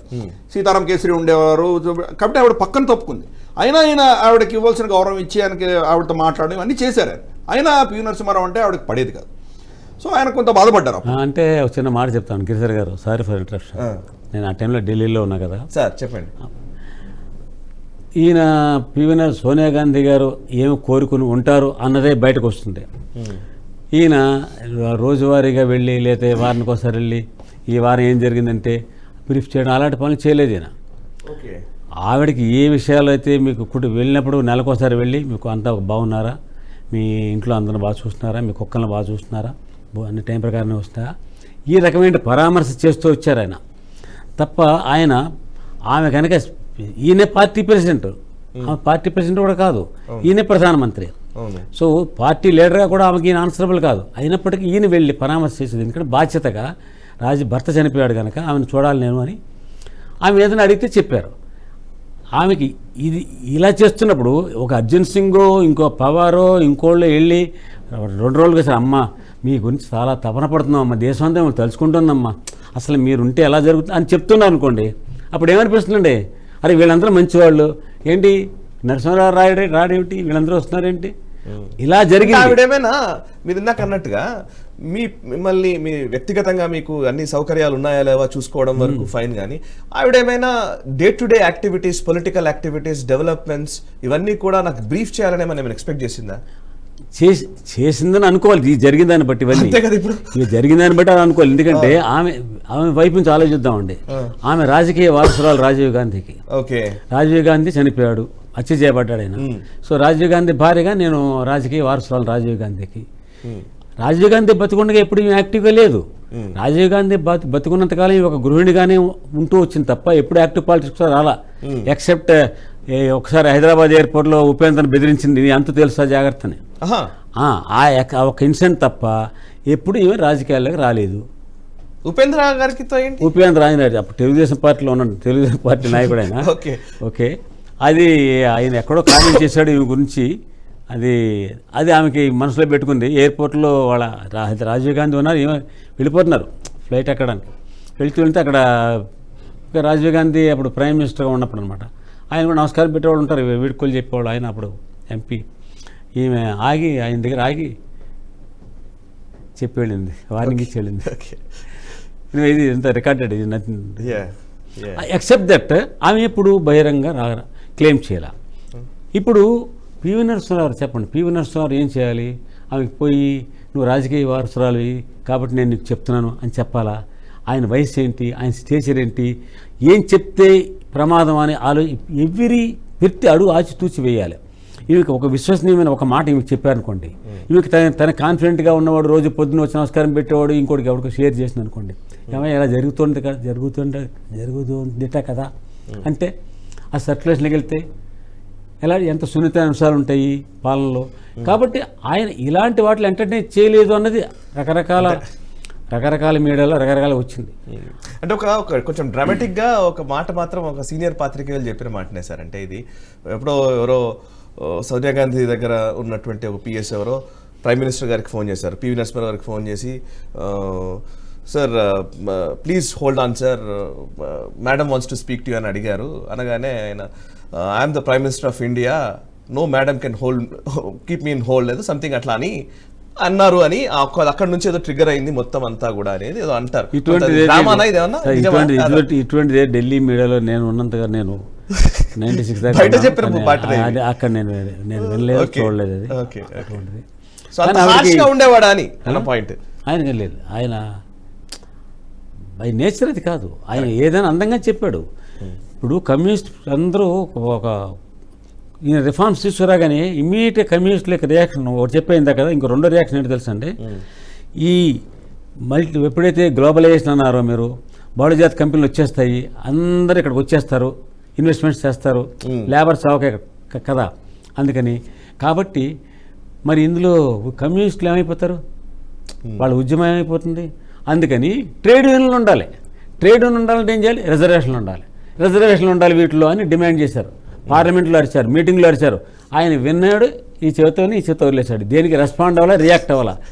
The maturity of PV Narasimha Rao was that. అది స్పష్టంగా కనబడుతుంది. ఎవరేదైనా అరుచుకోండి, నేను చేస్తాను, చేసుకుంటాను. సూపర్. ఇవాళ ఆలోచించండి, ఈ మల్టీనేషనల్ కంపెనీస్ తీసుకున్నటువంటి ఈ ఉద్యోగాలు, కొన్ని కోట్ల మందికి ఉద్యోగాలు వచ్చాయి కదా, వీటన్నిటిలో కనుక ఈ ట్రేడ్ యూనియన్స్ వచ్చుంటే ఎలా ఉండేది పరిస్థితి? చాలా దారుణం, అసలు ఊహించుకోవడానికి కష్టంగా. రాని వాళ్ళు అడుగు పెట్టనివ్వలేదు ఆయన. ఆ పాలసీని అలా తయారు డివైడ్ చేశారు. ఓకే, దూరదృష్టితోనే ఆయన. సారీ గిరిధర్ గారు, మీరు చెప్తున్నారు కాంగ్రెస్ అంటే ఈ యొక్క అంశం ఆయనకు కొంత బాధ పెట్టింది అప్పట్లో. దానికి సరే మనకు వల్లీశ్వర్ గారు ఒక యాంగిల్లో మాట్లాడారు. ఇంకో యాంగిల్ ఏంటంటే ఈయన హిందూ పక్షపాతి అని ఒక ఆవిడలో భావన ఉండేది అని కొంతమంది విశ్లేషణ చేస్తారు దాన్ని. ఎందుకంటే దాని వెనకాల నేపథ్యం ఏంటంటే రాజీవ్ గాంధీ ప్రధానమంత్రిగా ఉన్నప్పుడు వీళ్ళిద్దరూ నేపాల్కి వెళ్ళినప్పుడు పశుపతినాథ్ మందిరంలో ఆవిడకి పర్మిషన్ ఇవ్వలేదు లోపల రావడానికి, హిందూ కాదు అని చెప్పి వాళ్ళు ఆక్షేపణ చెప్పారు. కాబట్టి ఆవిడ కక్ష కట్టి నేపాల్ యొక్క రాజరికాన్ని నాశనం చేసి అక్కడ సోకాల్ డెమోక్రసీ తీసుకురావడానికి కమ్యూనిస్ట్లని మన రాని వాడుకుంది ఆవిడ. కాబట్టి పబ్లిక్గా ఆవిడ ఎక్కడ బయట కనిపించకపోయినా కానీ ఆవిడ చేసే పాలిటిక్స్ చేసింది. ఈవెన్ రాజీవ్ గాంధీ గారు ఉన్నప్పుడు కూడా ఆవిడ పాలిటిక్స్ చేసింది ఆవిడ అని ఒక వర్షన్ మనం వింటున్నాం. సో దానికి పివి నరసింహారావు గారు చేస్తున్నటువంటి పాలిటిక్స్ ఆవిడకి నచ్చల. ఆవిడ యొక్క అథారిటీ అక్కడ కొంత క్షీణించింది అన్నటువంటి ఒక ఆలోచన ఆవిడకు ఉండేది. ఈయన కరడుగట్టిన హిందూ అని చెప్పేసి ఆవిడకి ఒక అభిప్రాయం ఉండేది. ఎస్పెషలీ బాబ్రీ మస్జిద్ డిమాలిషన్ తర్వాత ఇంకా అది బలపడింది అది. ఎందుకంటే మనకు అర్జున్ సింగ్ లాంటి వాళ్ళు వీళ్ళందరూ వెళ్ళి అయ్యో చాలా అన్యాయం అయిపోయింది, మన బేస్ అంతా దెబ్బతినిపోయింది, కాంగ్రెస్ బేస్ అంతా పోయిందని ఇటువంటి చాలా చెప్పడం జరిగింది. దాంతో ఆవిడ ఒక విధమైనటువంటి ఈయన మీద ఒక హేట్రెడ్ డెవలప్ చేసుకుంది.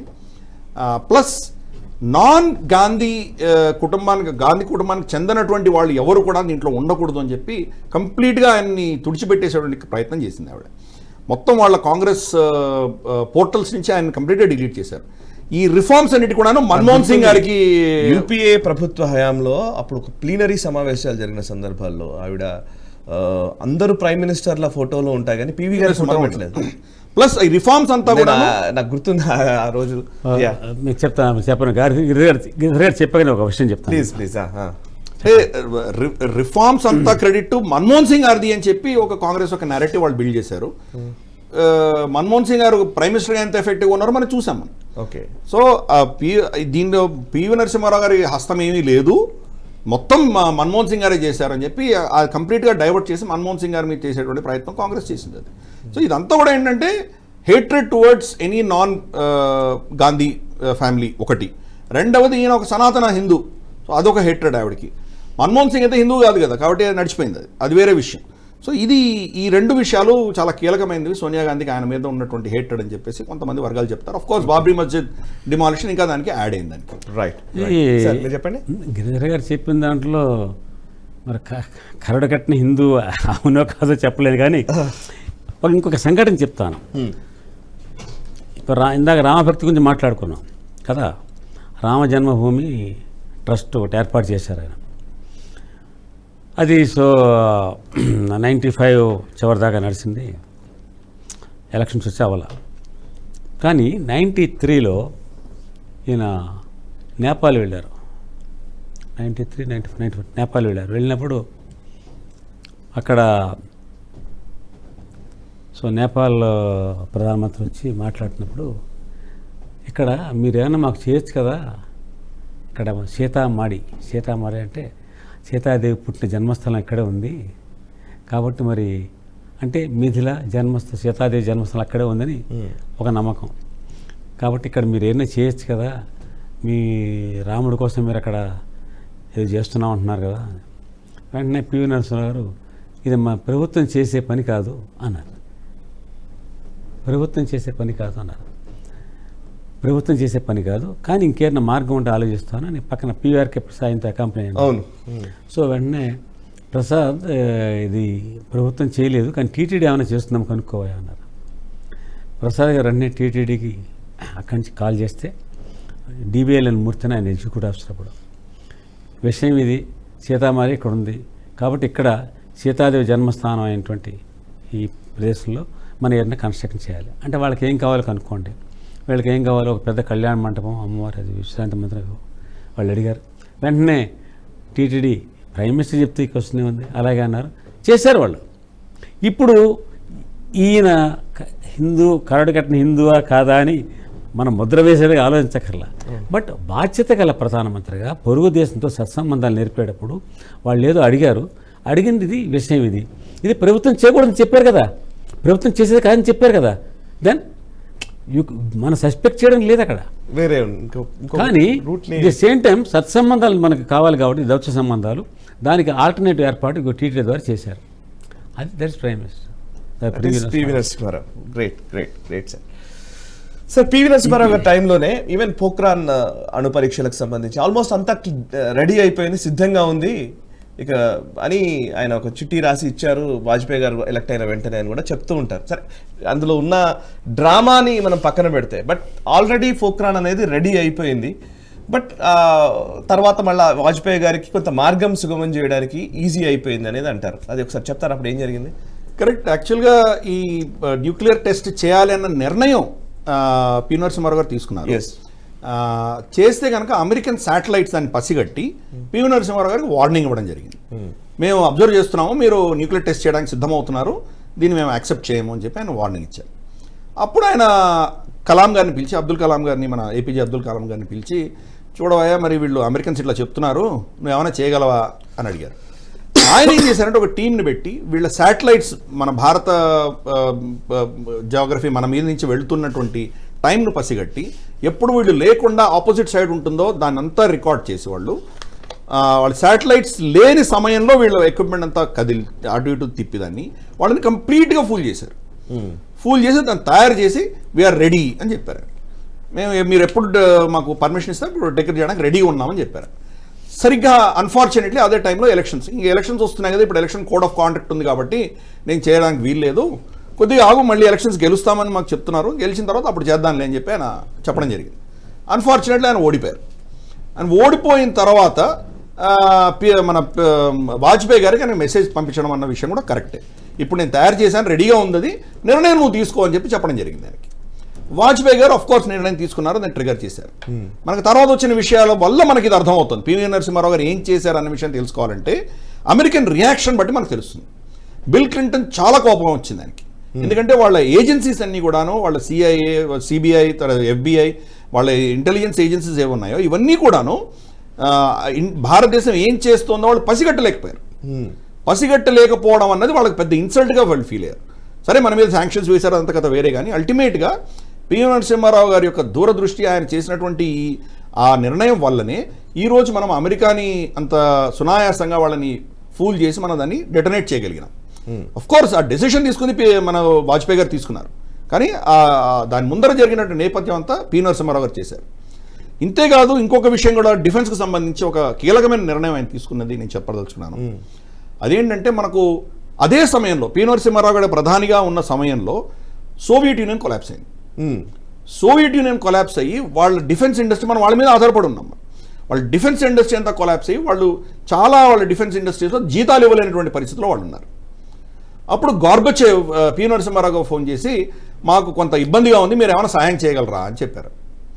చెప్తే మరి ఏం చేస్తా మీ దగ్గర ఏమన్నా చెప్పండి అంటే మా దగ్గర ఏదో పాత షిప్ ఒకటి ఉంది, ఎయిర్క్రాఫ్ట్ క్యారియర్ ఉంది, కొనుక్కుంటారా మీరు అని అడిగారు. సరే కొనుక్కుంటాం అని చెప్పి ఇమ్మీడియట్గా అడ్వాన్స్ పే చేసేసారు. అడ్వాన్స్ పే చేయడంతో వాళ్ళకు జీతాలు ఇవ్వగలిగారు వాళ్ళు. మనకు డిఫెన్స్ ప్రొక్యూర్మెంట్ ప్రాసెస్ ఉంది, బిడ్డింగ్ చేయాలి, దాన్ని టెక్నికల్ ఎవాల్యుయేషన్ ఉంటుంది, కమర్షియల్ ఎవాల్యుయేషన్ ఉంటుంది, దానికి ఎంత ప్రాసెస్ ఉంటుంది. మనకు డిఫెన్స్ అక్విజిషన్ కౌన్సిల్ డిఏసీ ఉంటుంది. ఇవన్నీ అయిన తర్వాత cabinet committee on security affairs approve చేయాలి. ఇంత ప్రాసెస్ అయిన తర్వాత కానీ మనం చెయ్యం. కానీ ఏకపక్షంగా అడ్వాన్స్ ఇవ్వడం జరిగింది. ఇవ్వంగానే మనకు ములాయం సింగ్ యాదవ్ తర్వాత మన వాజ్పేయి గారు ఇద్దరు ఆక్షేపణ తెలిపారు, అబ్జెక్ట్ చేశారు. ఎందుకు మీరు చేస్తున్నారు ఇది అని, మనకు ఇంత ప్రాసెస్ లేకుండా మీరు ఎందుకు ఇస్తున్నారు, దీంట్లో ఏమైనా గోటాలా ఉందా, ఎందుకు చేస్తున్నారు మీరు అని క్వశ్చన్ చేయడం జరిగింది. ఆయన ఏం చేశారంటే వీళ్ళిద్దరిని పార్లమెంట్లో కాకుండా సపరేట్గా ప్రైవేట్గా కలిసి వీళ్ళిద్దరికి ఎక్స్ప్లెయిన్ చేశారు. సోవియట్ యూనియన్తో ఇది మన పరిస్థితి, వాళ్ళకి మనం కనుక ఇవ్వకపోతే కానీ సోవియట్ యూనియన్ కొలాప్స్ అయిన తర్వాత రష్యాకి మనం ఇవ్వకపోతే మన మిగతా డిఫెన్స్ ఎక్విప్మెంట్ అంతా కూడాను మనకు కొంత ప్రాబ్లం వచ్చేటువంటి పరిస్థితి ఉంది, మనకు అక్కడి నుంచి సప్లైస్ రాకపోతే ఇబ్బంది అవుతుంది మనకు. కాబట్టి మనం ఈ నిర్ణయం తీసుకున్నాము. ఇది తెలుసు, నేను ఒప్పుకుంటాను, రూల్ ప్రకారం చేయలేదు కానీ బట్ చేయవలసి వచ్చింది, దేశ రక్షణ దృష్ట్యా నేను చేయవలసి వచ్చింది, తీసుకున్నాను. అడ్మిరల్ గార్ష్కోవ్, ఆ అడ్మిరల్ గార్ష్కోవే ఐఎన్ఎస్ విక్రమాదిత్య తర్వాత చేసుకున్నాం మనం. ఓకే. సో అది ఇలా చేశామని చెప్పారు. వీళ్ళ యొక్క గొప్పతనం ఏంటంటే ములాయం సింగ్ యాదవ్ కానీ, సరే ఇన్ని ములాయం సింగ్ ఎంత హిందూ ముస్లిం పాలిటిక్స్ చేసినా ములాయం సింగ్ కానీ వాజ్పేయి గారు కానీ పార్లమెంట్లో ఈ విషయం ఎత్తలేదు. ఎక్కడ కూడా అపోజిషన్ ఆయన్ని ఎక్కడో అపోజ్ చేయలేదు. ఓకే. అంటే అప్పుడు ఉన్నటువంటి స్టేచర్, ఈవెన్ అపోజిషన్లో ఉన్నటువంటి స్టేచర్ ఏంటో మనం చూస్తున్నాం. ఈరోజు స్టేచర్ చూస్తున్నాం. యాంగ్సేలో మన వాళ్ళు చైనీస్ ఆర్మీని విపరీతంగా మనం ఎదుర్కొని వాళ్ళని బందీలుగా తీసుకున్నటువంటి పరిస్థితులు కూడా హమారీ సేనాకు పీట్ రహా హై అన్నటువంటి నేతలు కూడా ఈరోజు చూస్తున్నాం. దౌర్భాగ్యమైన అది డిఫరెన్స్. పివి నరసింహారావు గారు అటువంటివి చేశారు. దేశానికి సంబంధించినటువంటి నిర్ణయాల్లో క్వాయిట్గా, పబ్లిసిటీ లేకుండా, బయట ఎక్కడికి అనౌన్స్ చేయకుండా క్వాయిట్గా చేసుకుంటూ వెళ్ళారు. ఆయన ఇంకొక టర్మ్ ఉండింటే కనుక తప్పకుండా కశ్మీర్ సమస్య ఆయన సాల్వ్ చేసి ఉండొచ్చు. అలాగే మనకు రామ్ జన్మభూమి ఇష్యూ కూడా ఆయన సాల్వ్ చేసి ఉండొచ్చు. ఈవెన్ కాశ్మీర్, జమ్మూ కాశ్మీర్ కి సంబంధించి మన ఆక్యుపైడ్ టెరిటరీలో ఉన్నటువంటి కాన్స్టిట్యుయెన్సీస్ ని కూడా వాటిని తీర్మానం చేసి 1993 రెజల్యూషన్, పార్లమెంట్ రెజల్యూషన్, ఈ రోజు అంతటి రెజల్యూషన్ ఉంది కాబట్టి మనం ధైర్యంగా ఏమైనా చెప్పగలుగుతున్నాం. పార్లమెంట్ ఏకగ్రీవంగా పాస్ చేసినట్టు రెజల్యూషన్ అది పివి నరసింహారావు సమయంలో జరిగింది. కరెక్ట్. కాబట్టి ఆయనని నేను మన క్యాపిటలిస్టా సోషలిస్టా ఈ పదాల్లో నేను ఆయనని వే చేయను. Is a Nationalist. ఎలక్షన్స్ పంజాబ్లో, జేఎండ్కేలో ఆయన టైంలో ఎంత పర్సంటేజ్ ఓట్స్ అనేది పక్కన పెట్టండి, డెమోక్రాటిక్ గవర్నమెంట్స్ వచ్చేలాగా చేశాడా లేదా ఆయన జనరల్ కేవీ కృష్ణారావు అని మళ్ళీ గవర్నర్గా పంపించి, ఇప్పుడు ఎవరైతే నాలెడ్జ్ ఉందో తెలుసున్న వ్యక్తి can have some hold on జేఎండ్కే affairs post చేయడం, ఇవన్నీ చిన్న కంపార్ట్మెంట్లా కనబడతాయి. బట్ అక్కడి నుంచి చూసినప్పుడు మొత్తం దేశం యొక్క సమగ్రత, దేశ భద్రత ఇవన్నీ ఆయన చూసుకున్నాడు. కానీ చదువుతుంటే 5 సంవత్సరాల పివి గారి పరిపాలనలో జరిగిన నిర్ణయాలు అంటే ఆల్మోస్ట్ దేశవ్యాప్తంగా అసలు 5 సంవత్సరాలు ఇన్ని చేయొచ్చా అన్నట్టుగానే ఉంటుంది సార్. నిజంగా రిఫార్మ్స్ దగ్గర నుంచి ఇందాక మీరు అంటే సెక్యూరిటీ, పంజాబ్ విషయం కావచ్చు, నార్త్ ఈస్ట్లో జరిగిన అంశాలు కావచ్చు, సెక్యూరిటీ కావచ్చు, మీరు ఏదైనా తీసుకున్నా కూడా ఈవెన్ అయోధ్య కావచ్చు, అంటే చాలా అన్రెస్ట్ పీరియడ్లో ఎన్నో నిర్ణయాలు 5 ఏళ్ల కాలంలో చేశారు. ఇప్పుడు ఇవన్నీ పాలసీస్ పరంగా మీరు మాట్లాడుతున్నారు కదా. రైట్. నేను ఒక సామాన్య మానవుడిని, సామాన్యమైన ఇండియన్ భారతీయ పౌరుణ్ణి. ఓకే. నాకు సంబంధించినంత వరకు ఏం జరిగింది అంటే నాకు ఏం కనబడుతుందో అదే చూస్తాను కదా. అప్పుడు 91లో ఈ దేశంలో మన టెలిఫోన్ కనెక్షన్స్, అప్పుడు ల్యాండ్లైన్ ఫోన్సే కదా, అవుట్ ఆఫ్ టర్న్ ప్రయారిటీ, కొంతమంది విఐపీలకు ఫోన్లు అందేవి, ఎంపీలు కొంతమంది అమ్ముకునేవాళ్ళు ఈ out of turn priority telephone connections పరిస్థితి. ఇవాళ 115 కోట్ల మంది వాడుతున్నారు ఫోన్లు, మొబైల్ ఫోన్, ల్యాండ్ ఫోన్ ఏదైనా కానివ్వండి ఈ దేశంలో. అంటే ఎక్కడి నుంచి ఎక్కడికి వెళ్ళినా 1 కోటి ఫోన్లు కూడా లేవు వాళ్ళ దేశంలో 91లో. ఇవాళ 115 కోట్ల మంది వాడుతున్నారు ఫోన్లు. అంటే ఇది ఎలా సాధ్యపడింది? ఈ గ్లోబలైజేషను లేకపోతే సాధ్యపడేది. ఇదే కాదు, మీరు విమానాలు తీసుకోండి. ఒక మధ్యతరగతి వాడు విమానంలో వెళ్ళిన రోజు ఎంత కష్టం ఆ రోజుల్లో. ఒకటే ఎయిర్లైన్స్. ఎప్పుడైతే ఈ గ్లోబలైజేషన్ తీసుకొచ్చాడు, అవేంది గ్లోబలైజేషన్ అండ్ లిబరలైజేషన్ 2 వల్ల కొత్త ఎయిర్లైన్స్ వచ్చాయి. ఎన్ని ఎయిర్లైన్స్ వచ్చాయి? ఇవాళ రోజున ఏదో 91లో మీరు చూసుకుంటే అవాళ రోజున హార్డ్లీ 1.5 crore. ఇవాళ దేశంలో మనం ఇవాళ 15 కోట్ల మందికి పైగా ఎయిర్లైన్ ప్యాసింజర్స్. ఓకే. ఇవాళ ఎలా సాధ్యపడింది ఇదంతా?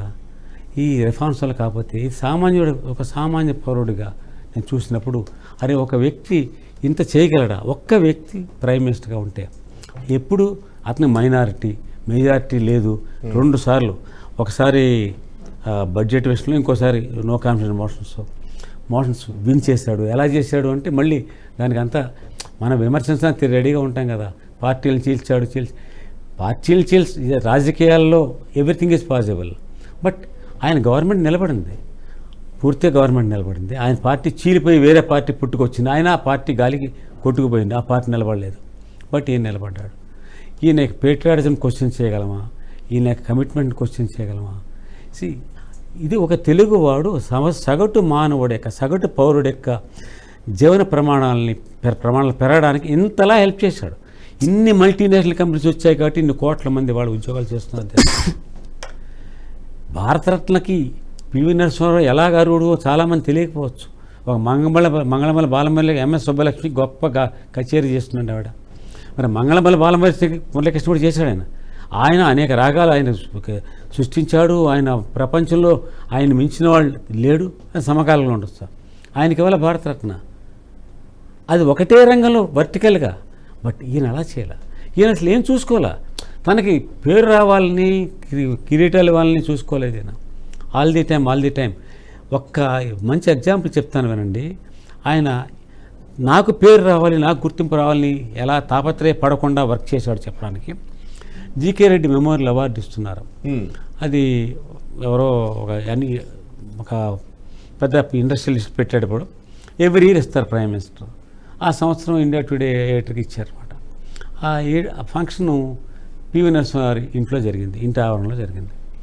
ఆవరణలో జరుగుతున్నప్పుడు పివి గారు మాట్లాడుతూ, నేను మీడియా ఫ్రెండ్స్ అందరికీ ఒకటి విషయం చెప్తుంటాను. నా పొలిటీషియన్స్ రాజకీయవేత్తలంతా చెప్తుంటాను, మీడియా వాళ్ళతో ఎప్పుడు మీరు ఆర్గ్యుమెంట్కి వెళ్ళకండి. ఇంటర్వ్యూలే వేస్ట్, ఆర్గ్యుమెంట్కి అసలు వెళ్ళొద్దు, క్వశ్చన్ ఆన్సర్స్కి. ఎందుకనంటే మీరు ఏం చెప్పినా వాళ్ళు ఏం రాయాలనుకుంటారో అదే రాస్తారు. కాబట్టి మీడియాకి ఎంత దూరంగా ఉంటే అంత మంచిది అని చెప్పారు. It is on record. Okay. I was present in that meeting. అంటే ఆయన సక్సెస్ కొన్న కారణాల్లో ఒకటి, మీడియాని ఎంత దూరంలో ఉంచాలి, మీడియాకి ఎంత దూరంలో ఉండాలో అంత దూరంగా ఉండాలి. Okay. Actually being a media person మీరు చెప్పడం ఇంకా చాలా గొప్పగా ఉంది అసలు. Actually as a journalist. Right sir. నిజంగా కూడా అట్లాగే ఆ టాక్సిక్ వాతావరణమే ఉంది ఒక రకంగా చెప్పాలంటే. రైట్. చివరిగా ఈ తరం రాజకీయ నాయకులైనా లేకపోతే ఈ తరం వారు పివి గారి గురించి తెలుసుకోవాల్సినవి, నేర్చుకోవాల్సినవి, పాటించాల్సినవి ఏమున్నాయంటే ఏంటి ఆ క్వాలిటీస్? ఒకసారి మీరు మీ తర్వాత.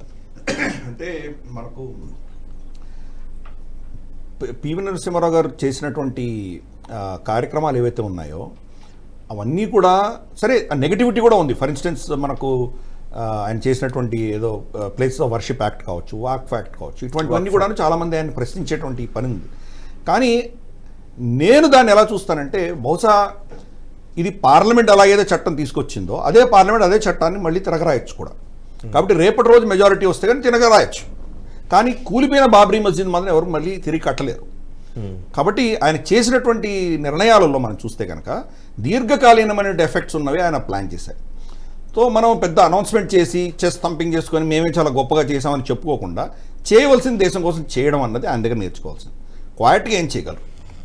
ఫర్ ఇన్స్టెన్స్ పంజాబ్ మిలిటెన్సీ కావచ్చు, నాగాలాండ్ సంబంధించినటువంటి ఇష్యూస్ కావచ్చు, అలాగే మనకు పీవీఆర్కే ప్రసాద్ గారు చేసింది కావచ్చు, ఇవన్నీ సైలెంట్గా ఏం చేయాలో అవి చేసుకుంటూ వెళ్ళడం. సో ఈ ప్రెషర్ని ఎట్లా అబ్జార్బ్ చేసుకోవాలి, ప్రెషర్ని అబ్జార్బ్ చేసుకొని దీనికి భయపడకుండా, వెరవకుండా ఎలా సింహంలా నిలబడగలిగినటువంటి కెపాసిటీ అనుకున్నది. కానీ బిహేవియర్లో నరుడిలా బిహేవ్ చేయడం, ఆయన ఎటువంటి ఒత్తిడి లేకుండా ఒక టీవీగా, ఒక రాజుగా, సింహం అంటే మృగాలకే రాజు, అలా ఎలా బిహేవ్ చేయాలి, రాజుగా ఉంటూ నరుడు చేసేటువంటి కార్యక్రమం చేసేది ఆయన చేశారు. కాబట్టి నరసింహుడుగా నేను ఆయన భావిస్తాను. నేర్చుకోవాల్సింది ఇవన్నీ ఉన్నాయి ఆయన దగ్గర. మనకు వచ్చేటువంటి ఒత్తిళ్ళని ఎలా తట్టుకోగలగాలి, మనల్ని అటాక్ చేసినప్పుడు బెదరడం, దానివల్ల మనం చలించడం జరిగితే కనుక మనం చేయవలసింది చేయలేము. మనం ప్లస్ దేశం ముఖ్యం. ఇప్పుడు ఇందాక వడ్డీశ్వర గారు చెప్పారు, నేపాల్కి వెళ్ళినట్టు ఘటన చెప్పారు. ఆయనకున్నటువంటి పొలిటికల్ ఒత్తిళ్ల వల్ల ఇది ప్రభుత్వం చేయలేదని చెప్పారు. కానీ ఈరోజు అదే ఇప్పుడున్నటువంటి బీజేపీ ప్రభుత్వం చేస్తుంది కదా. మన ఇద్దరం బంగ్లాదేశ్కి వెళ్ళాం. బంగ్లాదేశ్లో రమణ కాళీ మందిర్ అని భారత ప్రభుత్వమే ఖర్చు పెట్టి చేసింది కదా. అక్కడ ఆయన చేదలుచుకుంటే చేసి ఉండొచ్చు. ఆయనకు ఉన్నటువంటి కాంగ్రెస్లో ఆయన చుట్టుపక్కల ఉన్నటువంటి ఎన్వైరన్మెంట్ పరిస్థితి, ఆ పరిస్థితి నుంచి ఆయన సొల్యూషన్ తీసుకొచ్చారు. అంటే ఆయన సొల్యూషన్ తీసుకొచ్చారు. సో అటువంటిది అనమాట. ఎటు పరిస్థితిలో ఏ పరిస్థితిలో కూడా దానికి ఒక సొల్యూషన్ తీసుకురావడం. ఆయన గతంలో 20-30 ఏళ్ళు ఆయన పొలిటికల్ చరిత్రలో ఆయన నెహ్రూవియన్ సిద్ధాంతాన్ని, సోకాల్డ్ సోషలిజాన్ని నమ్ముకునేటువంటి వ్యక్తి. దానికి కంప్లీట్గా విరుద్ధంగా ఉన్నటువంటి విషయం ఏదైనా వస్తే అది దేశానికి లాభం చేకూరుతుందంటే దాన్ని తీసుకున్నారు, నిర్ణయం తీసుకున్నారు. కరెక్ట్. అంటే దేంట్లో కూడా ఒక పర్టికులర్ ఐడియాలజీ ఫిక్సేషన్ ఉండకూడదు. ఇది ఆయన దగ్గర మనం నేర్చుకోవాలి. మనం ఇదే నేను నమ్ముకునే సిద్ధాంతం ఇదే, దీన్ని నేను మారను అంటే కనుక మనకి ఇబ్బందులు వస్తాయి. అటువంటిది కాకుండా ఫ్లెక్సిబిలిటీ ఆ వ్యక్తిలో ఉన్నది. ప్లస్ మహా గొప్ప స్కాలర్, ఆయనకు ఉన్నటువంటి పాండిత్యం, బహుభాషా కోవిదుడు. కాబట్టి పాలిటిక్స్లో అటువంటి వ్యక్తులు ఎవరు లేరు. పాలిటిక్స్లో ఉంటూ కూడా మనం అటువంటి వ్యక్తిత్వాన్ని మెయింటైన్ చేసుకుంటూ దేశాన్ని ఫోకస్ పెట్టుకొని మన వ్యక్తి ఫోకస్ కాకుండా ఉండడం అన్నది ఆయన దగ్గర నేర్చుకోవాల్సిన గొప్ప విషయం. Yes sir. వలీషు సార్, మీరేం చెప్తారు పివి నరసింహారావు గారి గురించి? ఈ జనరేషన్ సింపుల్గా ప్రధానమంత్రి స్థాయిలో 5 సంవత్సరాలు పూర్తిగా ఉన్నటువంటి నాన్ నెహ్రూ ఫ్యామిలీ నుంచి 5 ఏళ్ళు కాంగ్రెస్ పార్టీలో ఉండి ప్రధానమంత్రి చేసిన ఏకైక వ్యక్తి, మొట్టమొదటి వ్యక్తి కదా. అంటే తర్వాత పివి గారు, మన మన్మోహన్ గారు వచ్చారనుకోండి. సరే, మన్మోహన్ గారు అంటే nothing but Sonia Gandhi. Literally MSc ఉంది కదా అప్పటి యాక్సిడెంటల్ ప్రైమ్ మినిస్టర్, మనకి మొట్టమొదటి ప్రధానమంత్రి. అవునవును.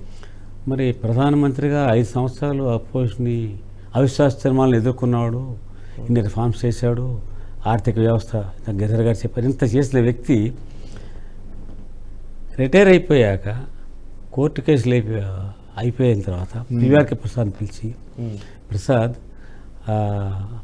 హైదరాబాద్లో నా ఇల్లు ఉంది, కొంచెం ఆ ఇల్లు అమ్మి పెట్టేసేవా, నన్ను నమ్ముకుని కొంతమంది అడ్వకేట్స్ నా తరఫున కోర్టులో వాదించి వాళ్ళ కేసులు గెలిపించారు, వాళ్ళకి నేను ఫీజు ఇవ్వాలయా అన్నాడు. ఊహించండి, ఈ జనరేషన్ ఏం నేర్చుకోవాలంటే 5 సంవత్సరాలు ప్రధానమంత్రిగా వెలిగిన వ్యక్తి, ఈ దేశ ప్రజలకి ఒక అద్భుతమైన భవిష్యత్తుని ఇచ్చిన వ్యక్తి, బంగారం తాకట్టు పెట్టిన దశ నుంచి ఇవాళ గ్రోత్ రేట్, ఎంత గ్రోత్ రేట్ తీసుకొచ్చాం మనం, ఇంత స్థాయికి దేశాన్ని తీసుకెళ్ళి. ఆ రోజు ఆయన వదిలేసానంటే 7.5% గ్రోత్ రేట్ ఉండేది. అలాంటి వ్యక్తి అరే నా ఇల్లు అమ్మిపెట్టగా అడ్వకేట్స్ ఫీజు ఇవ్వాలన్నాడంటే ఏ విలువల్ని పివి నరసింహారావు దగ్గర నుంచి ఇప్పటి తరం నేర్చుకోవాలి. ఈ స్పీక్స్ వాల్యూమ్స్. కరెక్ట్. నిజంగా వారికి ఒకసారి వినమ్రమైన నివాళి తెలుపుతూ, నిజానికి ఈరోజు మన తెలుగు వారందరూ కూడా గర్వించదగ్గటువంటి ఒక సందర్భం ఇది. మన తెలుగు నేలపై నుంచి వెళ్ళినటువంటి వ్యక్తి ఇంత గొప్ప ఉన్నత శిఖరాలను చేరుకొని, ఒక రకంగా చెప్పాలంటే ఇంకా ఇంకా ఇంకా ఇంకా చాలా చాలా చాలా చాలా అద్భుతమైన విషయాలు ఎన్నో మాట్లాడాల్సినవి ఉన్నాయి. నిజానికి మాటలు కూడా ఎన్నో మాట్లాడుతుంటే కూడా ఇంకా క్వశ్చన్స్ ఉన్నాయి నాకు. యాక్సిడెంటల్ ప్రైమ్ మినిస్టర్కి సంబంధించినట్టు సంజయ్ బారు గారు చెప్పిన అనేక అంశాలు, అంతకుముందు పివి గారి గురించి కానీ. సార్ ఒక్క విషయం మీరు చెప్పండి నాకు, మీరే దానికి క్లియర్గా చెప్పాలి. 71 రీఫార్మ్, 71లో అనుకుంటా అప్పుడు జయాంధ్ర ఉద్యమము, అంతకుముందు భూ సంస్కరణలు తీసుకురావడము, ఆ తర్వాత ఇందిరాగాంధీ గారు పివి గారిని పక్కన కొంత ఆయన విశ్రాంతి తీసుకున్నారా, పక్కన పెట్టారా, తర్వాత ఆయన యూఎస్కి వెళ్ళిపోయారు. కొన్ని రోజులు వాళ్ళ కూతురు దగ్గర ఉండి 1 year or 2 years ఉండి వచ్చారు కదా. యూఎస్లో ఖాళీగా లేరు ఆయన, కంప్యూటర్. ఒక్కసారి ఆ టైం పీరియడ్ ఒకసారి గుర్తు చేస్తారు, బికాస్ తెలుగు నేలకు చాలా ఇంపార్టెంట్ అది. తెలుగు నేలగా తెలుగు వాళ్ళు చాలా ఆయన పట్ల ఇప్పుడు కృతజ్ఞత ప్రకటించవచ్చు. కానీ దుర్మార్గమైన పని ఏం చేశారంటే, ఇందిరాగాంధీ 72 ఎన్నికల్లో PV Narasimha Rao chief minister elect అయ్యారు. ఎలక్ట్ అయిన తర్వాత జనవరి, ఫిబ్రవరి, మార్చ్, ఏప్రిల్ 30వ తేదీ ఇందిరాగాంధీ ఎజెండా ల్యాండ్ రిఫార్మ్స్ అన్నది. ఈయన సొంత ఎజెండా కాదు అది.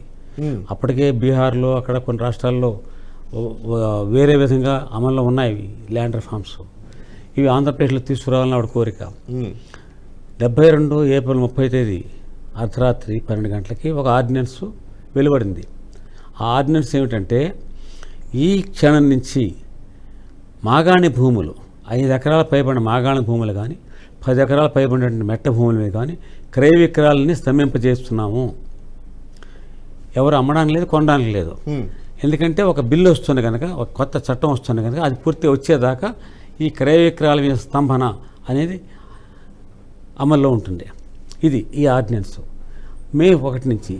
సో మే 1 నుంచి ఫోర్స్లోకి వచ్చింది కదా, అక్కడి నుంచి మొదలైంది. ఏమిటి మొదలైంది? ల్యాండ్ లార్డ్స్లో అరే ఈ ల్యాండ్ రిఫార్మ్స్ వచ్చేస్తే మన భూములు ఏమైపోతాయో. అందరికి భూమి అనేది పెద్ద సంపద కదా. నల్ల బంగారం అన్నా ఉండాలి, తెల్ల బంగారం అన్నా ఉండాలి. నల్ల బంగారం అంటే నేల. అందుకని ఏం చేశారు వీళ్ళు,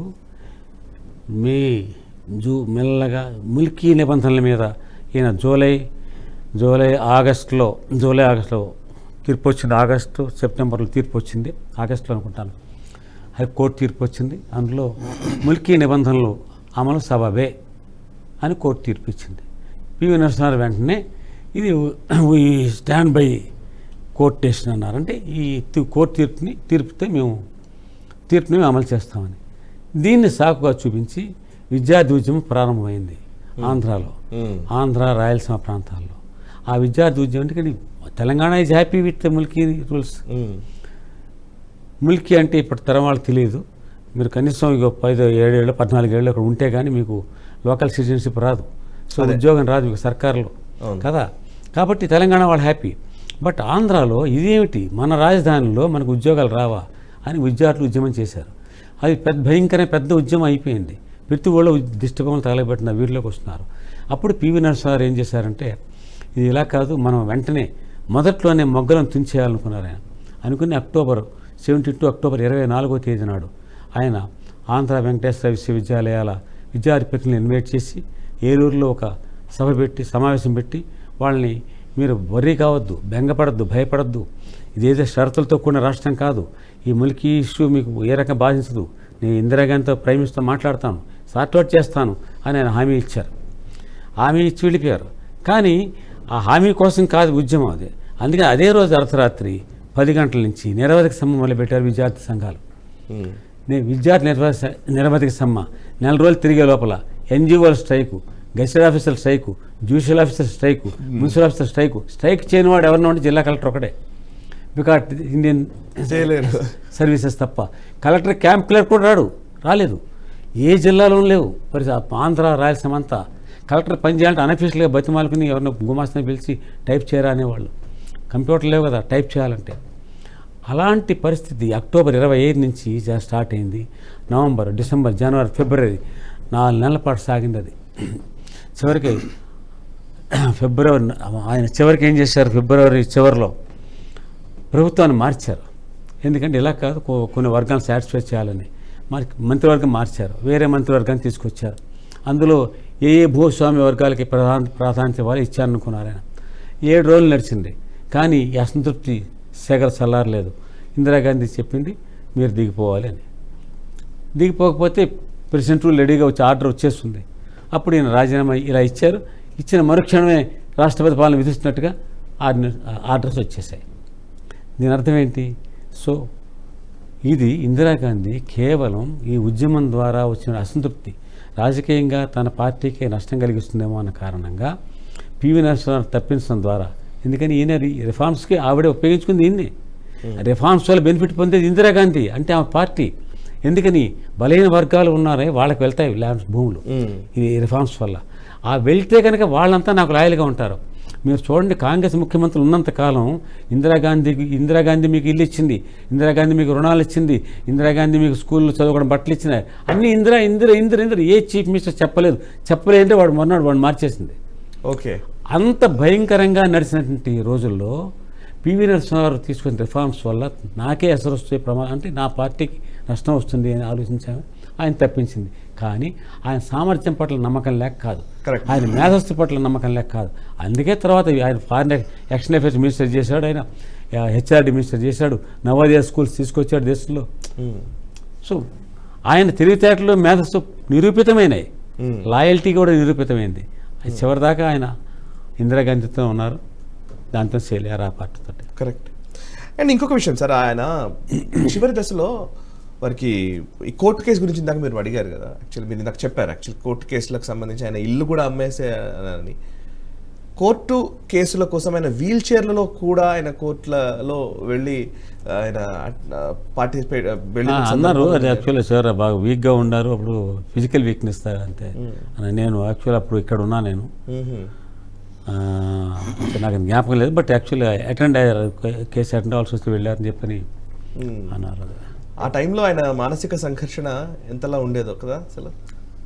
ఏమీ లేదండి, ఆయన త్యాగి, ఎంత త్యాగి అంటే ఆయన పార్లమెంట్ ఎలక్షన్స్కు నాకు సీట్ రాదు, రాజీవ్ గాంధీ వాళ్ళు తెలిసిపోయింది కదా, ఆయన లైబ్రరీ, పర్సనల్ లైబ్రరీ అంతా హైదరాబాద్ పంపించేశారు. ఇక్కడికి వచ్చేసిన ఆయన ఇంటికి. ఆయనకి ఈ థర్డ్ ఫేజ్ ఎలక్షన్ ఆ టైంలో వెళ్ళిపోతే బాగుండు, ఆ ఫేజ్ ఎలక్షన్ అయిపోయాక వచ్చేయాలని రెడీగా ఉన్నాడు ఆయన. ఈ లోపల కుర్తాళం పీఠం వారు వెళ్ళి వాళ్ళు అడిగారు అనమాట, పీఠాధిపతిగా మీరు వస్తే రావాలని వాళ్ళు కోరుతున్నారు వారిని. కుర్తాళం పీఠాధిపతి కావాల్సి ఉండే, ఎందుకంటే అది ఆ శక్తికి సంబంధించిన పీఠం. అది పివి నరసింహారావు వాళ్ళు ఎప్పటి నుంచో ఆయనలో ఒక వేదాంతి ఉన్నాడు, ఆయనలో ఒక భక్తి తత్పరత ఉంది, ఆయనలో ఒక జ్ఞాని ఉన్నాడు, యోగి ఉన్నాడు, ఇవన్నీ చూశారు వాళ్ళు. ఆయన కూడా వెళ్ళాలా వద్దా అని ఒక సంశయంలో ఉన్న సమయం అది. ఆ సమయంలో రాజీవ్ గాంధీ హత్య తర్వాత ఈయన పివి నరసింహారావు. యాక్చువల్గా మీరు ఇందాక ఒక ప్రశ్న అడిగారు కదా, ఆంధ్రప్రదేశ్లో 72-73 పరిణామాల గురించి. ఆ 72-73 పరిణామాల గురించి 91 మే 29 నాడు కాంగ్రెస్ వర్కింగ్ కమిటీ మీటింగ్ అయ్యి పివి నరసింహారావుని అధ్యక్షులు ఎన్నుకున్న తర్వాత ఆ రోజు సాయంత్రం మోతిలాల్ నెహ్రూ నెంబర్ 9 మోతిలాల్ నెహ్రూ రోడ్ పివి నరసింహారావు ఇంటి ఆవరణలో పెద్ద ప్రెస్ కాన్ఫరెన్స్ పెట్టించారు కాంగ్రెస్ నాయకులు. మీరు ప్రెసిడెంట్ అయ్యారు, ప్రపంచానికి తెలియాలి, మనకి ఇంకా ఒక దశ ఎన్నికలు ఇంకా ఉన్నాయి లోక్సభ, కాబట్టి మనం చాలా బలంగా ఉన్నాం, కాంగ్రెస్ పార్టీ అధికారంలోకి వస్తుందని నమ్మకం, విశ్వాసం కలిగించాలి, కాబట్టి మీరు గట్టిగా మాట్లాడాలి, ఇప్పుడు రాజీవ్ గాంధీ సింపతి పనిచేస్తుంది అన్నప్పుడు ఆయన ప్రెస్ కాన్ఫరెన్స్ అడ్రస్ చేశారు. ఒక 200 మంది జర్నలిస్ట్ వచ్చి ఉంటారు. అందులో నేను వెళ్ళి లాస్ట్ రోలో కూర్చున్నాను. ఆ లాస్ట్ రోలో కూర్చున్నప్పుడు ముందు వరుసలో ఉన్న వాళ్ళందరూ పెద్ద వాళ్ళందరూ సీనియర్, నాకు అడ్లీ నా వయసు 42, 43, నేను చేయెత్తాను. ఆయన యంగ్ మ్యాన్ లాస్ట్ రో అని పిలవడానికి ఒక అరగంట పట్టింది. అప్పుడు వైర్ మేక్ అక్కడెక్కడ ఉంటుంది, ఆ వైర్ మేక్ నా దగ్గర రావాలి, వచ్చేదాకా నాకు పేషెన్స్ లేదు. Mister Rao, were you not a measurable failure as chief minister of Andhra Pradesh? You could not handle separate Andhra agitation and hence your government was superseded by the president's rule. When this is the history, how can you claim you can handle the post of president of the largest national party? అని అడిగాను. Mic నా దగ్గరకు వచ్చింది, కానీ ప్రశ్నప్పటికీ ఆయనకు వినబడింది. ఆయన answer ఇచ్చాడు. ఎంత పెద్ద answer, that was the lengthiest answer. 6-7 minutes ఇచ్చాడు ఆయన. ఆంధ్రప్రదేశ్ ఎలా ఏర్పడింది, ఏదో ఫజ్లాలి కమిషన్ అవన్నీ రెఫర్ చేస్తూ వచ్చాడు ఆయన. చేసుకొచ్చి నేను ఉద్యమం కారణంగా నేను రాజీనామా చేయలేదు, కానీ నేను దాన్ని ఏంటంటారు, ఒక సామరస్యపూర్వక వాతావరణం తీసుకురావాలి అనే ఉద్దేశంతో నేను రాజీనామా చేశాను అని ఆయన స్టేట్స్ మ్యాన్, ఆయన డిఫెండ్ చేసుకోలేడని కాదు, ఆయన చెప్పలేడని కాదు, నేను అడగలను కదా. అదే మేజర్, అదే యాక్చువల్లీ నిజానికి. Right sir, really great. చాలా విషయాలు మాట్లాడాల్సిన. Right, thank you very much sir. మేము ఇంకా మనం ఆల్మోస్ట్ 1.5 hours అట్లా కంటిన్యూస్గా మాట్లాడుతూనే ఉన్నాం. పివి గారి గురించి ఇంకా మాట్లాడాలని ఉంది, ఇంకా అనేక సందర్భాల్లో మాట్లాడే ప్రయత్నం చేద్దాం. Really thank you very much sir. మీ అనుభవాల్ని, మీ అనుభూతుల్ని, అప్పటి విషయాలన్నింటినీ కూడా గుర్తు చేసుకొని సమయం వెచ్చించి మా కోసం పంచుకున్నందుకు నిజంగా thank you very much sir. Thank you very much sir. Thank you very much మామిడి గిరిధర్ గారు, మీకు కూడా. అండ్ ఇవాళ నిజంగా శుభదినం, తెలుగు వారందరూ గర్వపడే రోజు ఈరోజు. ఒక రకంగా చెప్పాలంటే భారతరత్న పురస్కారాన్ని అందుకున్నటువంటి తెలుగు వాళ్లలో వివి గిరి మొదటి వ్యక్తి అయితే, ఇప్పుడు పివి నరసింహారావు గారికి మళ్ళీ ఆ ఘనత దక్కింది. అంత గొప్ప నాయకుడు, రాజనీతిజ్ఞుడు, బహుభాషా కోవిదుడు, ప్రజ్ఞాశాలి, ఈ తెలుగునాట నుంచి వెళ్ళినటువంటి ప్రధాని తీసుకున్న నిర్ణయాల ఫలితంగానే ఈరోజు భారతదేశం, ఈరోజు మనం మాట్లాడుతున్న $3 trillion ఎకానమీ కానీ, రాబోయే రోజుల్లో అమృత కాలానికి సంబంధించి చేస్తున్నటువంటి అనేక విజన్కి సంబంధించిన విషయాలు కానీ, ఇవన్నిటికీ కూడా అంకురార్పణ జరిగింది, శ్రీకారం చుట్టబడింది 1991-95 మధ్యకాలంలోనే. అది పివి నరసింహారావు గారు ప్రధానిగా బాధ్యతలు నిర్వర్తించిన సమయంలోనే. ఈ విషయాన్ని ఈ జనరేషన్కి మనం చెబుదాం, వారి గురించి తెలుసుకునే